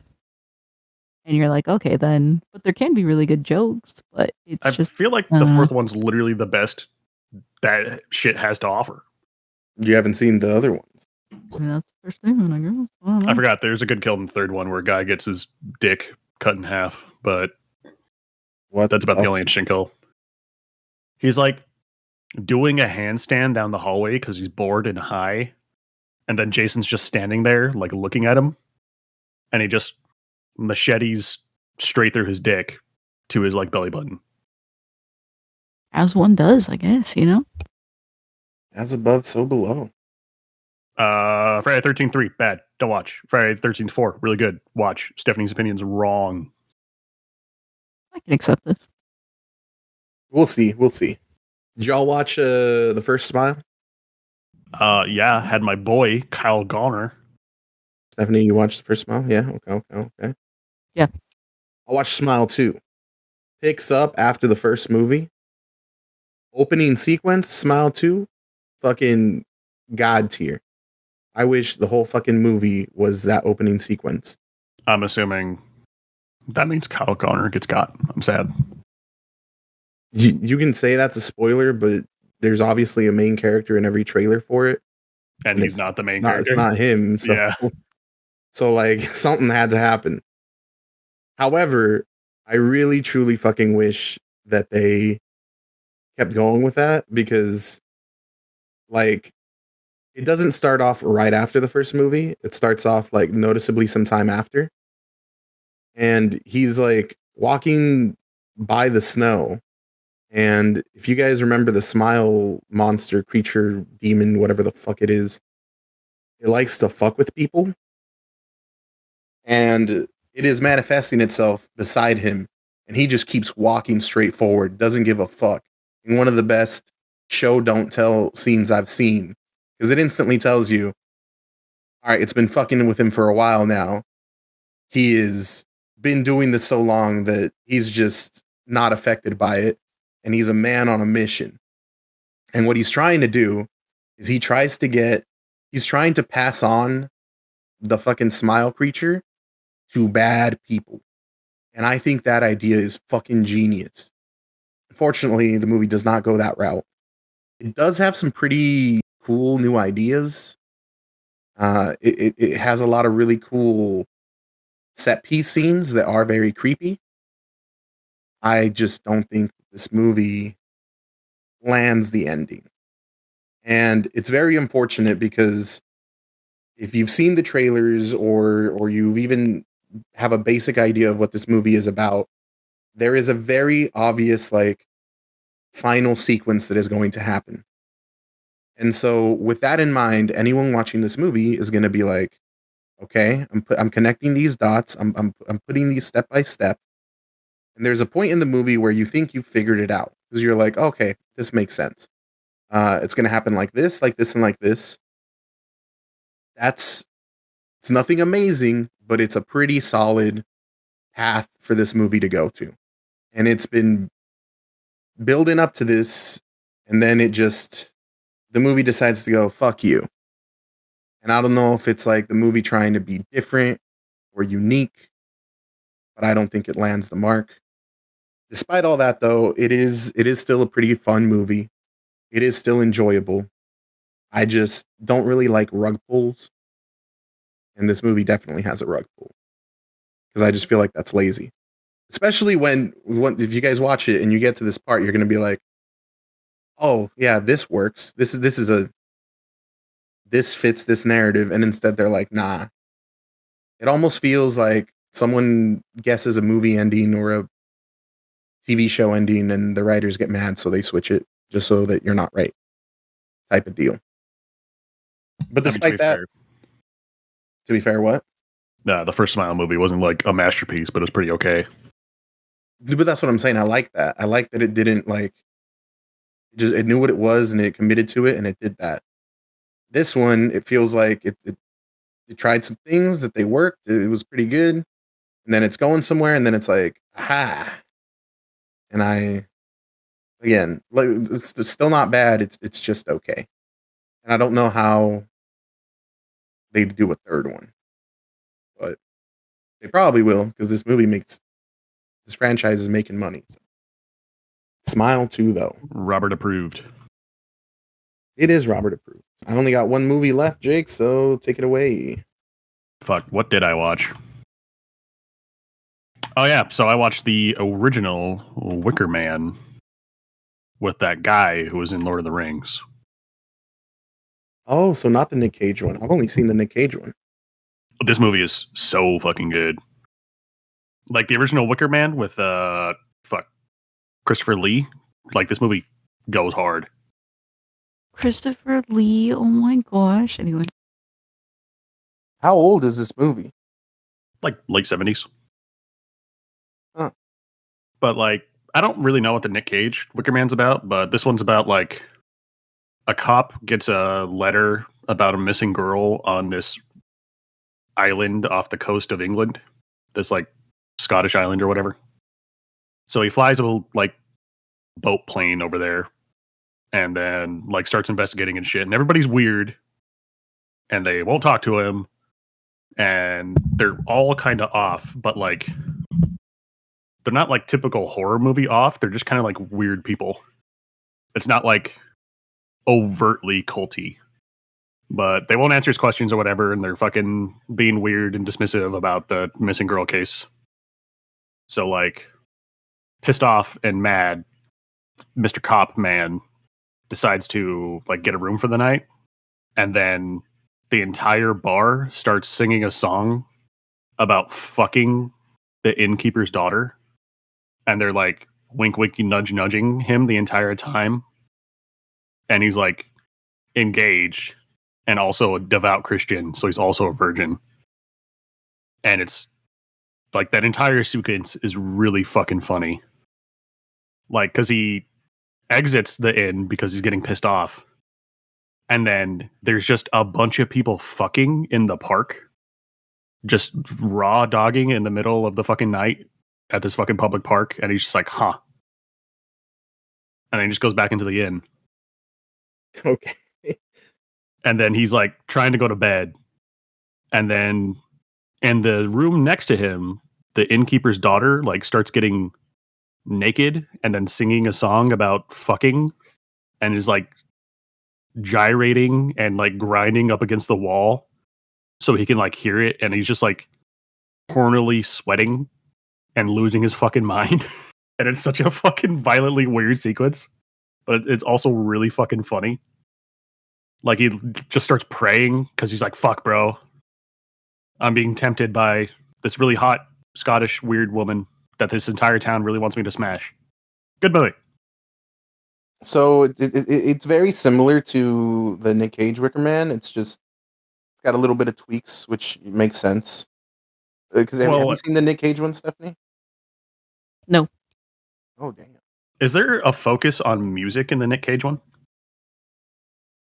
I I watched it such a long time ago. I can't put my finger on that because Like there's an obvious thing that happens that I'm assuming happens in that one too.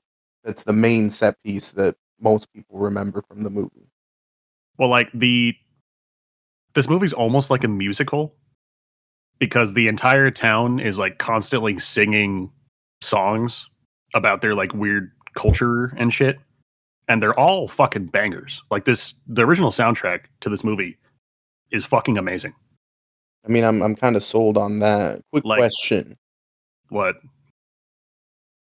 Is there a scene where Christopher Lee has to disguise himself in a bear costume and then he punches an old lady in the face? No, Christopher Lee is not the cop guy. Christopher Lee is like the lord of the island. Oh shit. Well, main character cop guy. Is there a scene where he has to disguise himself as a bear and punch an old lady in the face? No. Well, the Nick Cage one is one to watch then. Like he's like passing by his schoolyard and then they're singing a song that sounds really good, and then I start like picking apart the lyrics, and then I realize it's a song about dicks, and I was like, huh. The music is very good in this movie. If you do like musicals, I highly recommend you watch this movie. It's not really scary, but it's like... Yeah, neither is the Nick Cage one. The paranoia of like being in a culture so like strange and foreign that like your norms just don't apply anymore.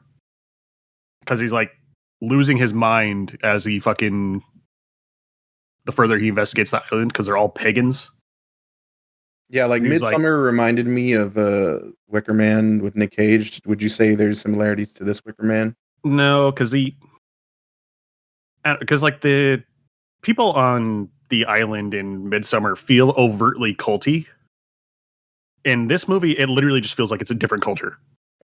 It's not like these people are fucked up and weird because they're in a weird fucked up cult. It's just they're fucked up and weird because their culture is just so different. All right. Okay. I mean, I'm probably gonna watch this. I like musicals, so I think it was on Prime. It's very good. That same weekend that we watched that Dragonlance movie that we're not talking about, Jake had made us watch this movie that was ultimately a bad movie. The only good times were had because we were making fun of it. And because Jake likes that actor from Smile, I had seen that there was this movie that was out called Strange Darling, and it starred yours truly. So I was like, you know what? Jake likes this actor. This movie got good reviews. People say they like it. Let's go. You haven't watched it, you said, right, Stephanie? No. Right off the bat, this movie did a couple of things to set the tone for what the fuck this movie was going to be. Yeah, no, that opening sequence with Kyle Garner is a fucking bop. That shit slapped. No. That opening sequence was good, but before we even get to that, it goes, this film is all filmed in 31 millimeter film. And I was like, okay, that's pretty pretentious. I like that. And then I think, does it say like chapter 3 or something? Yeah, like the movie starts in the middle. Yeah. And so I was just like, ooh, even more pretentious. I was like, oh no, this movie's going to be stupid and pretentious. And I was like, oh yes. Like literally on paper, I should love this fucking movie. Like it ticks off every box that like, it's such a Robert coded fucking movie in the terms of what it does. It also had like, I think it started with like a documentary style, like so many people die by blah, blah, blah, blah, blah, blah, blah. There's this killer on the loose or whatever. Like it does so much pretentious-y things that I was like, this has got to be a banger. And then we watched the movie. This movie pissed me off. To be fair, I can't say that it wasn't entertaining, but this movie does feel pretentious as fuck. The director does feel a bit up his own ass. There's some scenes where it's the whole scene takes place inside of a truck, and there's just this weird blue tint light in the dark, so you can't really see. And I'm like, you made sure to specify that this was all going to be filmed on 31 millimeter film just to fucking make a whole scene in the dark where we can't see. I don't know. This is going to sound really bad if you haven't seen this movie, but I don't know how else to say it. This film makes me feel like its intention is to induce misogynistic thoughts. I don't know about that one, Chief. I don't know where the fuck your head's at. Like, Jake, you're telling me you're saying that like you weren't in the same room as me when we were like, bitch, nah, like 20 million times. Like, this movie does play with moral expectations and assumptions based on gender. Mm-hmm. That's basically all I have to say about it. But It's yeah, like I heard the word misogynistic. I gotta stay away from this. This movie does a good job of being like, who the fuck am I rooting for? What the fuck is going on here? I will say though, Kyle Garner has fucking hella riz in this movie. I mean, he's kind of a simp. Until he simps no more. Yeah. Yeah. Until he's like, I'm over it, dog. But that opening sequence where like he's just bumping a line of coke while swerving all over the fucking road, like gold. It was good. I liked it.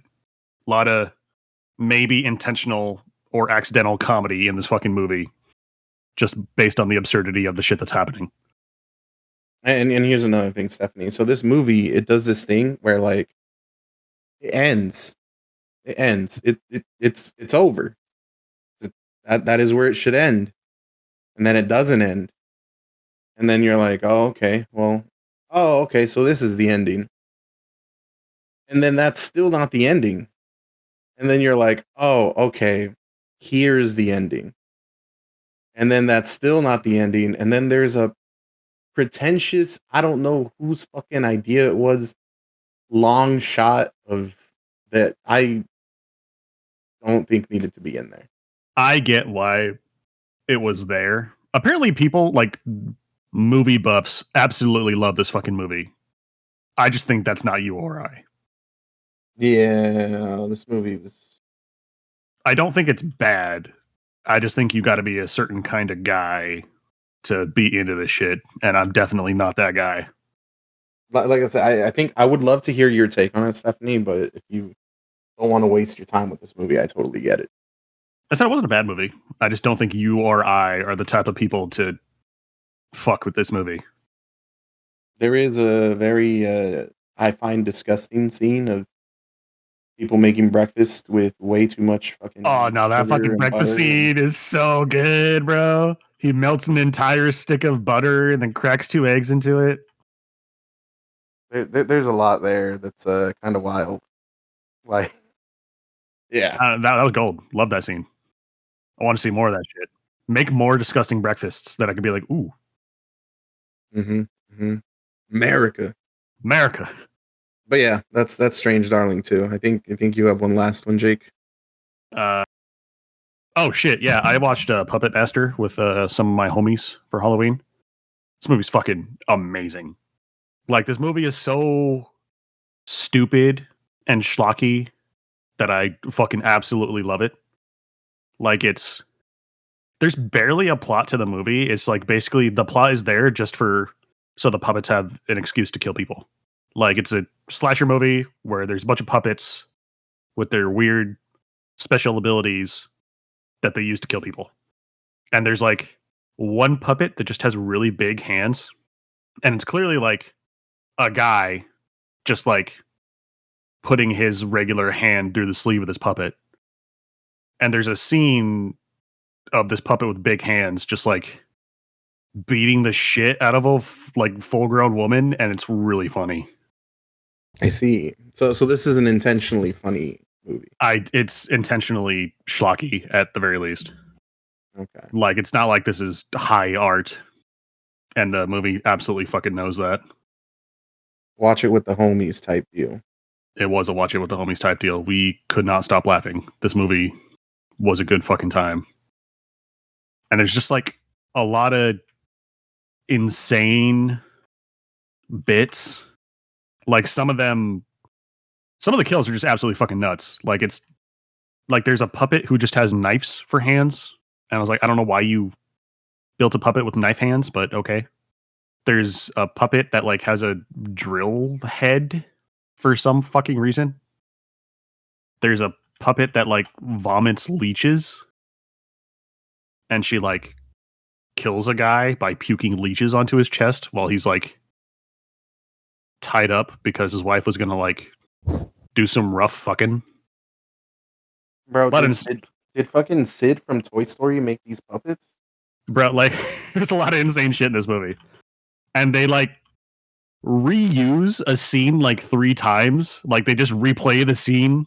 I fucking love the that. same exact scene 3 times. I fucking love when movies are to save money. This movie's fucking wild. Grab that some is homies. One of my favorite fucking things. Grab some homies, grab a drink. It's a good time. Like, that is my favorite recurring bit in things. Especially in, what was it, Danger Force 5? Whenever Hitler would jump out of a fucking window. It really did have... I don't know. This movie has to know that it's fucking stupid. All right, so we all got some Halloween movies to watch for next year because it's almost next year, actually. Yeah, pretty much. Well, got a lot of movies to watch. It's like for TV shows, Stefania, what do you got? All right, I guess this is a newer one that I had saw. It's just the Hulu documentary on like child stars. I don't know. It was an interesting time. I guess Demi Lovato is the one. I didn't know this, but I guess she's like the spokesperson of it. And I think that's just a very interesting take to have her be the one that leads, but I guess it makes sense. And it looks at Keenan from Keenan and Kel, and then also too from like Good Booger and all of that. And then it also looks at Drew Barrymore, which we love. And then also too, there is like a few others that are like sprinkled in. Like Alliston Stone is in it. I'm gonna be honest with you, I only remember her from the Missy Elliott video. I had no idea she was in Camp Rock or anything like that. And there are like mentions of other individuals, but they're not like interviewed. Those are like the main people that are. And then also too, oh geez, what is her name? It's like Christina something, but like the old Wednesday, she's also featured in there as well. Is this like a... I almost hate to ask, but is this like another like Hollywood on set type deal, or is this like just... I wouldn't necessarily say that. I would say that it's kind of more on like kind of the other not so great things, like stars using substances is like a really big piece of this. Also too, I had no idea, but I guess there's a point where Demi Lovato like punches one of her uh backup dancers Nice based. in the face. Nice based. Like, I don't know. I just Why? thought that was wild. Like, do they mention why she did that, or was it just like... I guess like she was using pretty bad during this time. Also too, I don't know what you all know about Demi Lovato, but just in case, like there is another documentary completely on her life. I think on Hulu again. And during that time, like she was using substances, but also too she was battling like an eating disorder. So she wasn't eating, she just had substances, and I guess like it just wasn't a good time. And honestly, like, she brings it up, but she doesn't bring up completely the reason of like, oh, she just says like, "Hey, it was a really stressful time for me." And also too, like, I was using and like, yeah, that's what happened. Like, it wasn't like, "Oh, yeah, this person, like, got up in my space, and so I punched him." It was, I punched somebody, and I had to leave the tour because I think it was also for Camp Rock again. So, it was just a wild time to, like, hear. And like I said, I guess when I think of, like, childhood stars, I guess I don't necessarily think of Demi Lovato, but, yeah, she has been around for a minute, so I guess it kind of makes sense, but I was still just like, "Geez." And the amount of people who looked up to Shirley Temple is kind of wild. So, it was interesting. If you have time, watch it, but I wouldn't say it's like it wasn't as eye-opening as Hollywood on Set, I guess. Good, because I'm not trying to be depressed. I mean, I feel like that's still a little depressing. I mean, Demi Lovato, she was like on hella drugs, dog. Yeah, I know she has Yeah. a whole album about it. Does she? She was, like, Mhm. went to rehab, like, over 2 times. Like, I don't know. Not willingly. Didn't she like So stop being non-binary because she said it was annoying to tell people that she was non-binary? she did change her pronouns multiple times. Also, too, that's not addressed in the documentary, but Nice. yeah, she's also, too, it does seem like this was, like, filmed before, or maybe it is now. I don't know what Demi Lovato looks like, if I'm being completely honest. Like, recently, I thought she looked way different, though, from before, so I'm like, I wonder when this was, like, filmed." But anyway, I guess with it, there is a point of, like, individuals and their money being mishandled, which I did not know this, but I guess I don't think Keenan, because there was a bill that was passed so that parents had to save, like, money for their, like, childhood actors or whatever. So, like, if they had a person or if they had a child who was in the entertainment business, like, they would have to save some of their money. That wasn't a thing. I can't remember when that got passed. They mention it in the documentary. But Keenan, with all of the stuff that he was in, like, and he was, like, acting for a long time, I guess he didn't have any money. His parents just spent it all. So, like, yes and no. I guess there was an individual that the mom and him knew, and I guess, like, they were trying to buy a house, different things like that, and it just didn't go through well. Yeah, I guess like Britney Spears and the way her dad handled her money made laws about child actors and shit. Because it used to be just like, I think the money just went to your parents. It would, yeah. So they would get to do whatever they wanted with it. Drew Barrymore also suffered a very similar thing, and again, there were, like, so many people that are listed in the documentary that had gone through that, so it's a good thing that there's that bill. Demi Lovato did not go through this, though, so it was, like, also a So I'm gonna wild be honest here, because you were saying child stars and all that. Just my personal knowledge, I've only known Drew Barrymore like in adult role. bruh, Yeah, what was she in? I'm gonna blow your guys' mind. She was in E.T. Ooh, I did not know that. She's the girl from ET. Mhm. Okay, okay, that's wild. So, yeah, she's been around for a while then. Yeah, I just wanna throw this out there. I, like, really, truly love Drew Barrymore, and it was just bananas for her to bring that up because I was like, "Damn, I don't even remember E.T." But also too, there's a point where, like, she's talking about her parents and how, like, Steven Spielberg, like, filled that role as a father figure and how she was, like, trying to impress him, and how, like, if you think about that, that's, like, bananas and mind-boggling that you would do more for, like, a director than you would your own parents because your parents aren't in the picture. And I don't know, the way that she just, like, described it, I was like, "Wow, that's it's, like, really interesting." Hmm. But she was also in other things too, when she was technically, like, a kiddo, so Okay, yeah, no, that's crazy. Like I said, I like Drew Barrymore too, but like Charlie's Angels, freaking Donnie Darko, which I don't like. Scream, obviously. Fifty all of the First reindeer. Dates. Yeah, like so I'm just, but yeah, like as a kid, yeah, I would not have guessed that that's who she was. crazy. Jake only has one TV show, so I'll talk about a show that we both watched. Jake, you really got to watch the Batman because the Penguin fucks. Batman stupid and gay.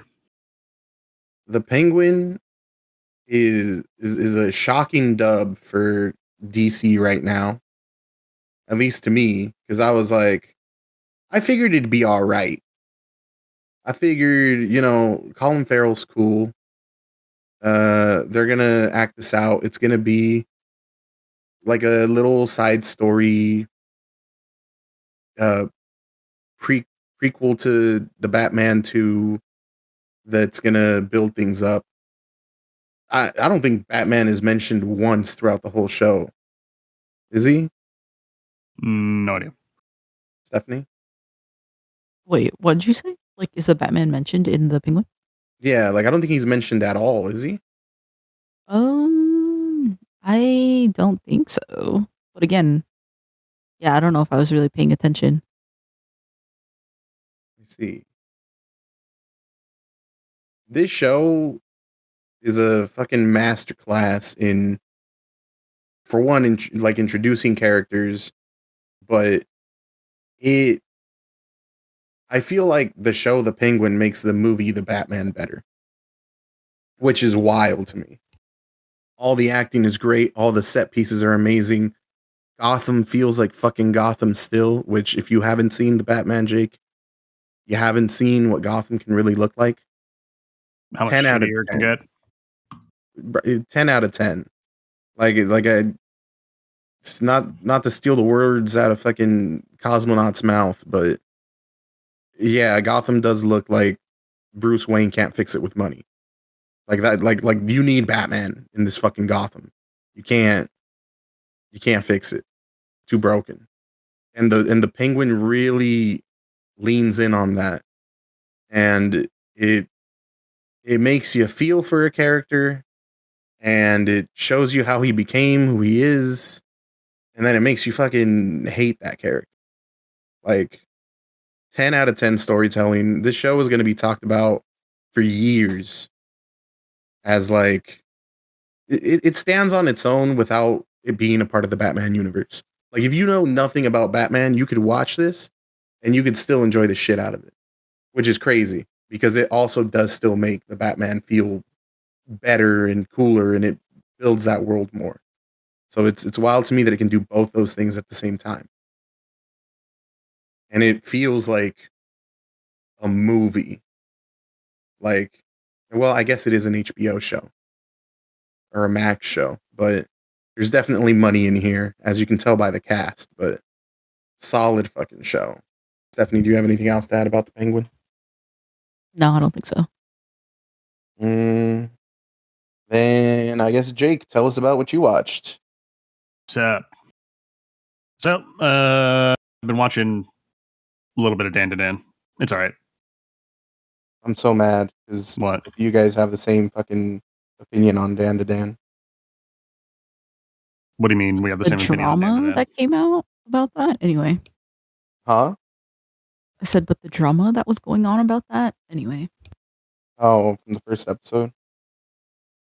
Oh, no, I guess about, like, the voice actor and how, like, people in Japan were like, "What the heck?" Oh, the English VA? Mhm. Yeah. What did he do? He was himself. Yeah, his job. Nice. I guess just in case for people who don't know, there was like this whole debacle that was going on that there was, I don't even know, like an individual that like does art online, but then also too like makes art prints, all of this other stuff, right? She makes really good art, by the way. I guess she had made Okaroon or whatever look like the voice actor in English. He just so happens to be black.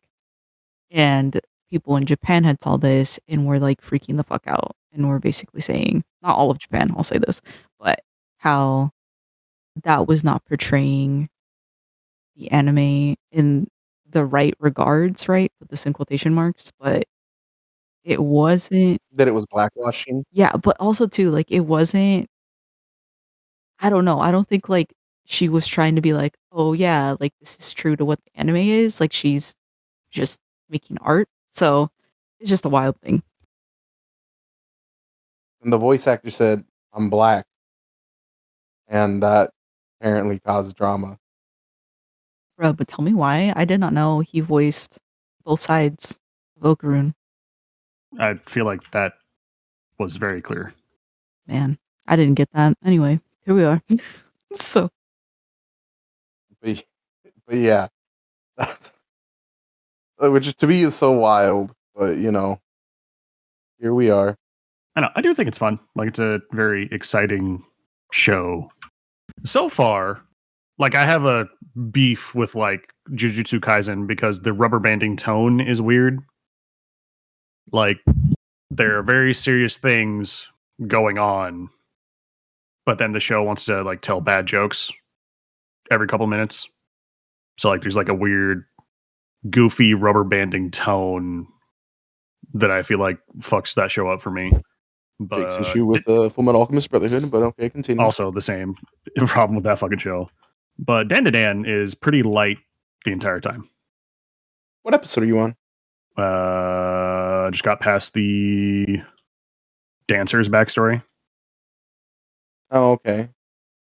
What I mean is like the main cast are a bunch of goofballs. Yeah. No, I said this because I like forgot because like I'm caught up to the manga. I forgot because I was telling Jake's sister about this show and how she should watch it, and I was like, you just got to get past the first episode because the first episode it's gonna Little make people sussy. freak out and like be wild, which I don't think that's portrayed as fan service. Like it's very clear that what's about to happen is not okay. But bruh, okay. do you think that was fan service? I will say, well, I guess you're talking about the first episode, but like Yeah. throughout the whole anime, most definitely, is this appealing to a certain type of audience? Yes. Okay, well, so I don't think that's like there is some of that there. He's not like the Jujutsu Kaisen author who's like I'm not gonna do that. But what I'm saying is like at least for the first episode that I don't think that specifically was meant as fan service. Bruh, with the last episode. Okay, sorry. Anyway, you're talking about something. Let me let you finish. And I told Brianna I was like other than that like it's a fun goofy time. You don't have to like it pays homages to and you guys will see this if you continue watching it. It pays homages to like almost every different genre of anime that there is. It is at its main core, I think, a romance anime, but we'll leave that up to interpretation after you guys watch more. I am getting those vibes, to be honest. And maybe that's why I think there are like I guess more serious moments, but I feel like they're handled with the weight they should have, which a lot of shonen drops that ball pretty hard. And so I said that to Brienne, and I was like, "Oh yeah." And then I like remembered, and I was like, because I was like, "Oh, it's just a fun time." Like if you, because the reason she said she was done with shonen, and she's like, "I'm tired of like all these shonen where everyone dies and it's all depressing." And then I stopped myself, and I was like, "Oh shit! Actually, wait, I forgot." Almost every single fucking enemy that they face is going to have the most tragic backstory you'll ever fucking see. So like that's a thing. And I had just like forgotten about it because like it's at this point it's expected. It's like, okay. But yeah, so a lot of people were like, oh shit, what the fuck just happened when that happened? As for the episode you're talking about, Stephanie, because I don't think I don't know if Jake's gotten there yet or not. I just want to throw this out there. Like, these are high school kids. And I'm like, this is kind of a little wild where I'm like that's some crazy shit. Like, I was like, ooh, I don't know if I feel What the fuck are y'all talking about? okay, I'm just gonna say this. There's a point where people are not in their day clothes, and there are multiple students not in their day clothes, and it's kind of just like, bruh, this is like some Hentania stuff. Like we are setting up. There is definitely scenes where if this was another type of medium, haha, that's a pun. Shut the fuck up. That like it would go that route, but this never goes that route, is what I'm trying to say. Hentonium. I'm just saying, like, you could literally take out scenes from this, and it would be the beginning of a Hentonium. So I'm just throwing that out there. Yes, but like it's. I'm not going to defend that it doesn't have fan service. It absolutely does. Underage Hentonia, by the way. I feel like that's just a problem with shonen. Yeah, I was gonna say, like, you can't watch My Hero Academia without it having the same problem. But I feel like with that though, like, I just felt like this took a step forward with it, where I was like, wait a minute, this is like different than like those interesting camera angles, or also too like, Fuck's going on? What the fuck happens later in the show?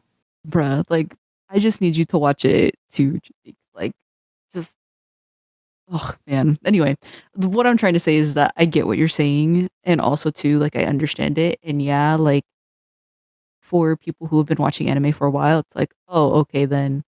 But I think also too, it's like, I'm not saying I it's don't not bad. I know. definitely am not for, like, Robert's going. high schoolers doing stuff like that. What I'm saying is, at least for me, it's the same. If you want to call it desensitized, it's the same thing as with the boys. Like, maybe That's there's like someone that porn. watches the boys, or someone that watches is watching Dan to Dan specifically for those scenes or whatever. But like, because I'm not looking for that, I'm like, oh, okay, next page.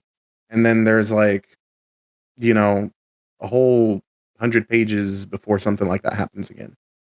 And then again, it's like a 1-page thing. And so that's why I'm saying I don't think that that's like it's there, but I don't think that that's like what the main focus of this manga is.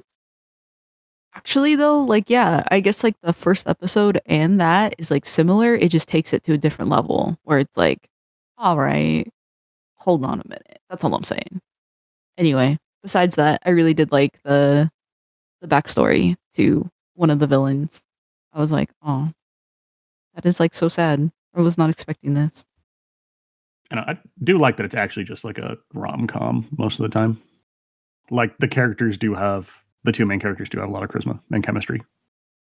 And it's nice to, I don't know, it feels like a lot of shonen has like weird writing when it comes to like significant others.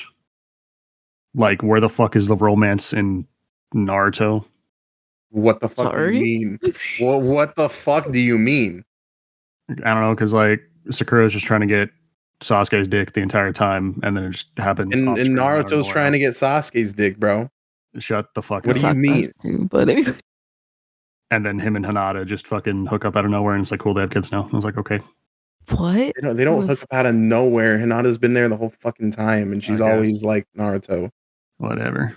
To the point where there's a meme where they're like, just want y'all to know that the one that could see through clothes chose Naruto over Whatever. everyone It else. is a refreshing take on shonen romance. I want you to keep that energy when you get caught up with episodes. Anyway. Okay, and I will say this, Stephanie, like, that is going to keep happening. There will be situations where there is a fight or something happens, and So what you're saying is the guy who wrote this manga is just really horny. I think it's... This guy's real horny. I don't know. I would love to consult with the council. So, But that's also not what I'm there for. I'm not there Consult with the to horny see council. this. Like I think that if you're there for the horniness, you're there for the grandma. Yeah, that was wild too. I was really like excited for like cool gilf, but she's just like normal hentai that was lady an with gray interesting hair. choice of words. I think that anime has made it to like their main characters are usually in high school or something or whatever. That like this time it's a grandma, but if you think about like grandma characters in animes, they just look like 30-year-olds. Like the only thing that makes her look like a grandma is that she has white hair. And I guess grandmas could be 30 years old, but what I'm saying is like, hope not. what do you mean? Do the like logistical math of a 30-year-old grandmother.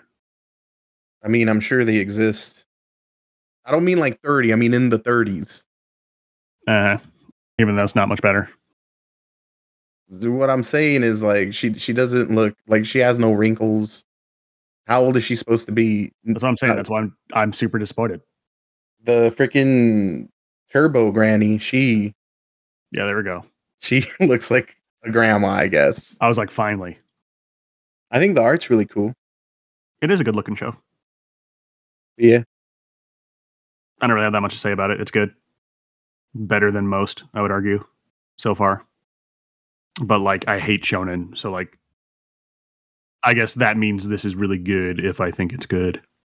Well, the last show that I have to talk about is also an anime, and I'll just throw this out there real quick because I don't think Stephanie's seen this yet, and Jake, you're not going to watch this. So, One Piece dropped One Piece fan letter, which is so good. It's just one episode, and it is a story in the Straw Hat universe that isn't directly following the Straw Hats. Speaking of shonen that I hate, But it shows how the Straw Hats have affected everyday people in that universe. And it shows the viewpoint of everyday people in that universe and how they view the Straw Hats. And it's so fucking good. And if you're out there and you started watching One Piece and you got pretty far, but you dropped it off, I promise watching this episode is going to suck you back in. If you've watched up to the time skip, this is for you. This is gonna make you cry. This is gonna make you feel all the feelings. It's only 22 episodes. 22 minutes. It's one 22-minute episode, and the art is gorgeous. I don't think you've watched it yet. Have you, Stephanie? No. You should do that. But I warn you, you will get back into One Piece as soon as you do. And you will probably cry. But that's it for me. You got one last show, Stephanie? It's just Uzumaki. I thought it was one of the best shows that has been done from Juji Ito. And so it was good. It stays true to what happens in the manga. And it translates a little bit better since it is fully in black and white. So there is no color that comes out. I think, though, there are some points where the animation is a little confusing. But I think also, too, it's because it's done completely in black and white. And also, too, I guess some of the voice acting just gets a little interesting. But other than that, though, I would say it's the best that's out there. And I get it. There's not a lot of things that are good about the other ones, but it just brought back a sense of nostalgia. I really liked it. I watched the show instead of reading the manga. Well, technically, yeah, you could. I would say that the manga is still going to give you a different sense of what happens, and it's still way better, but that's just Let me my phrase that. humble Can I opinion. replace the manga with this show? I guess, wouldn't. yeah, I was like, I guess technically you can, because you'll still see what happens, but I wouldn't do that, because it's So, just no. not the move. But I guess I'll just give my little background. I read this when I was like in middle school, and it just messed with me. Like it was like I should have never read it. And I have now, like, there's just one scene that has stayed with me from that manga, and they put it in the anime because there's no way to get around it. And it still has the same shock value that it did so many years ago. So I was like, that translated well. So I know that people said that like the animation drops off after the first episode, but I've also heard that it's not so much that, but it's that like different animation studios did each episode. Do you know which one it is, or Oh, that makes a lot more sense. I'll just say this. There's like a point where things get like bulgy, and I don't like that. That's like not the animation style that I'm about. And basically when I say like bulgy, it's like you're watching Jimmy Neutron. And so, except right, like different. It's still the same like anime characters, different things like that. I just don't like that. I like when it stays in 2D. And that's what happened for the first episode. And the things that happen in the first episode are like kind of bananas if you think about like having to animate that. So I was like, damn, that's good kudos right there. Then it just gets weird where you're like, all right, this is very interesting. Okay, but if you have read Uzumaki already, you do think it's worth it to watch it. Oh yeah, most definitely. Like, is there a part of me that like wants to probably buy this and keep it for the animation style? Yeah. Like to have the anime and then also to like the manga. Most definitely. All right, so I got a lot of stuff to add to my list. Most of them spooky Halloween stuff. I am actually insanely curious about this last thing, Estefania. Because what the fuck? You read something. Is that the title of what you read? So there are two things that I had read. Did anybody else read anything or any YouTube things? I didn't read shit, nor do I have any YouTube videos to share because I'm only watching content slop as of current. I technically read half of Pen Pal, which you recommended, and it's really good. I still got to finish it. And then I also read the book that Tarot was based off of, which I also watched the movie. But Holy shit! I forgot I read a book. But I didn't bother to fucking think about it. The Tarot book, I forgot what it's actually called because the book isn't actually called Tarot, but it's just a really reminiscent of Fear Street by R.L. Stine type of book that's very cheesy, and it took me back to the middle school days of reading little horror novellas, so that was fun and nostalgic and comforting for Halloween, but like it's not something that I would just be like, oh yeah, you gotta read this. And the movie is completely different from it. So we're not even gonna talk about that. But that's all I read, unless Jake is gonna bring up. We read Dragonlance, baby. Uh-huh. What you gotta say about Dragonlance, Jake? I thought it was good. It's just Dragonlance is like a old series of D&D novels back in the 80s. And we read the first one. It's viciously generic high fantasy. But also there's a bunch of references to D&D, so I'm like, oh, that was in D&D whenever I read the book. Plus, like, there's art of the characters in the new player's handbook, and it does look really good. So now I can read the new player's handbook and be like, hey, it's Raceland. There he is. Casting a fireball. It is very generic high fantasy, and that's the best way I can put it. Yeah, there's nothing that really makes it special other than it being attached to the D&D license. It's hot Cheetos. Yeah, but hot Cheetos are good, though. So that's it. Talk about your book. Yeah. I want to hear about this. So they're not books, but also too, what what I ended up reading, and I'm still reading. They're still ongoing. So I read two manhwas, and basically it's just the Korean version of what a manga is, and so they are webcomics. And oh, those are two titles. yeah, they're not together. I thought it was one. That's why I was like, what the? No. Okay. No. Sorry. I'll let you talk. So the first one is How to Hold This Leash, and it's basically not what people are thinking, but What are we thinking?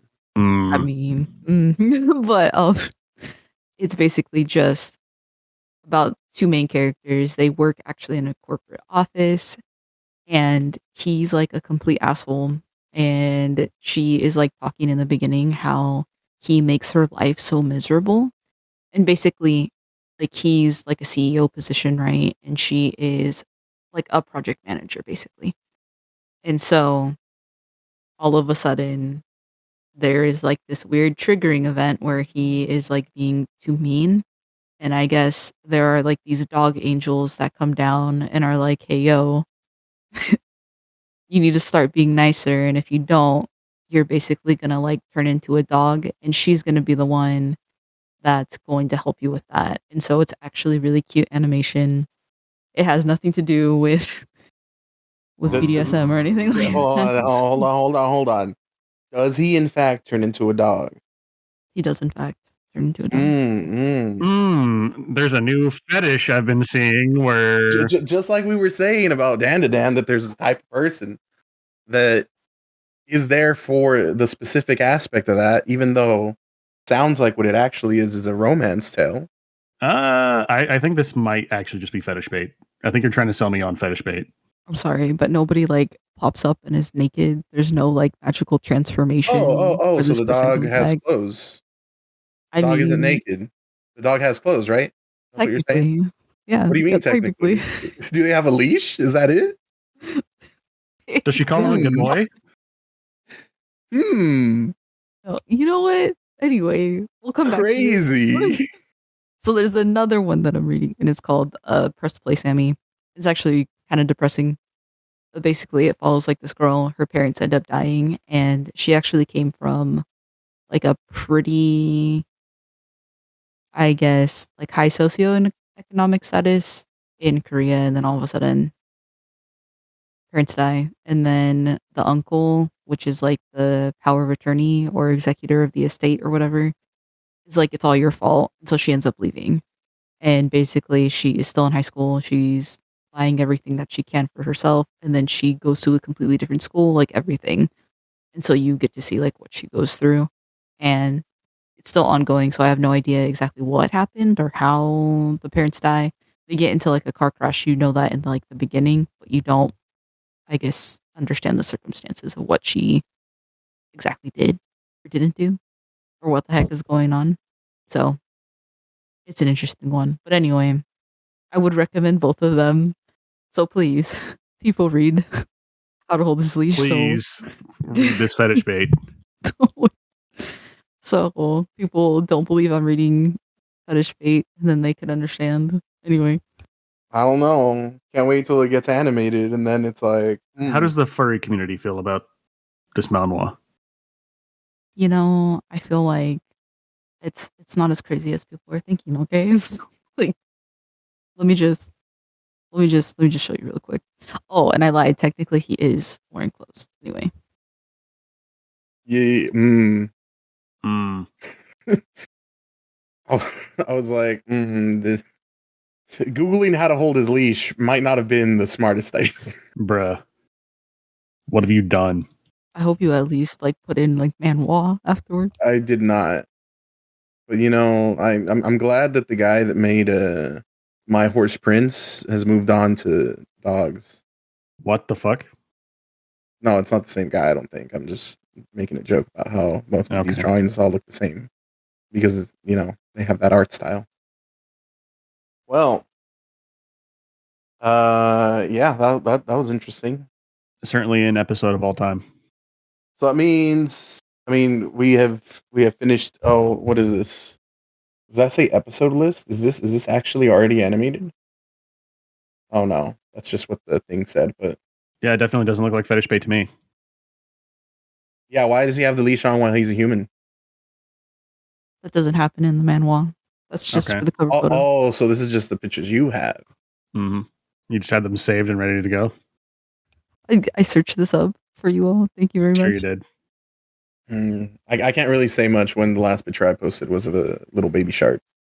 With also a collar, just throwing that out there. Anyway, Because he's a fucking dog. That's my point. he's also a dog. Bruh. All right. Well, we got through another episode. Ladies and gents, the next episode we will probably film in January. And it will be our top 10 episode. We do not film anything here. Film, record, fucking whatever. Blah, blah, blah, blah. Y'all know what I meant. And that way, see, that this one's nice because it doesn't matter how long we take to make the next one. I do want to do it in January, though. But, like, we won't forget because we've already forgotten everything. So we got to run back and make our lists. Can't wait to see How to Hold His Leash make the top 10. Oh, I know my list is going to absolutely make Robert fucking mad. Yeah, Stephanie, do you know that Jake is considering putting the freaking What the fuck is their It's name? not a consideration. It's going to happen. I just don't know where to put it. The Diary of the Wimpy Kid fucking movies up there. Is that a problem? Yeah, what the fuck? I wouldn't consider them. They were good. Mm, Better than Puss in Boots. Fuck you. what the fuck? Do not take your kid to see Puss in Boots. Show them the Diary of a Wimpy Kid trilogy instead. Take him They to a will rave. become monsters. Take them to a rave, yeah. Bro. Yeah, I'm never going to another rave again. Holy shit. You say that. I'm about to nuke my social life when I move, so I don't think I'm going to be doing anything. Ever. Jake's like, you turned 30, Robert, but in fact, we turned 30, comrade. I was like, there's still Vilas up here, so I mean that could be an alternative to the raves. I'm good. Well, that's it for this time, folks. I got nothing. Just end the fucking episode. I mean, no buys. I think Stephanie has a dog fetish, but that's about it. Definitely not a fetish, but anyway, see you next month.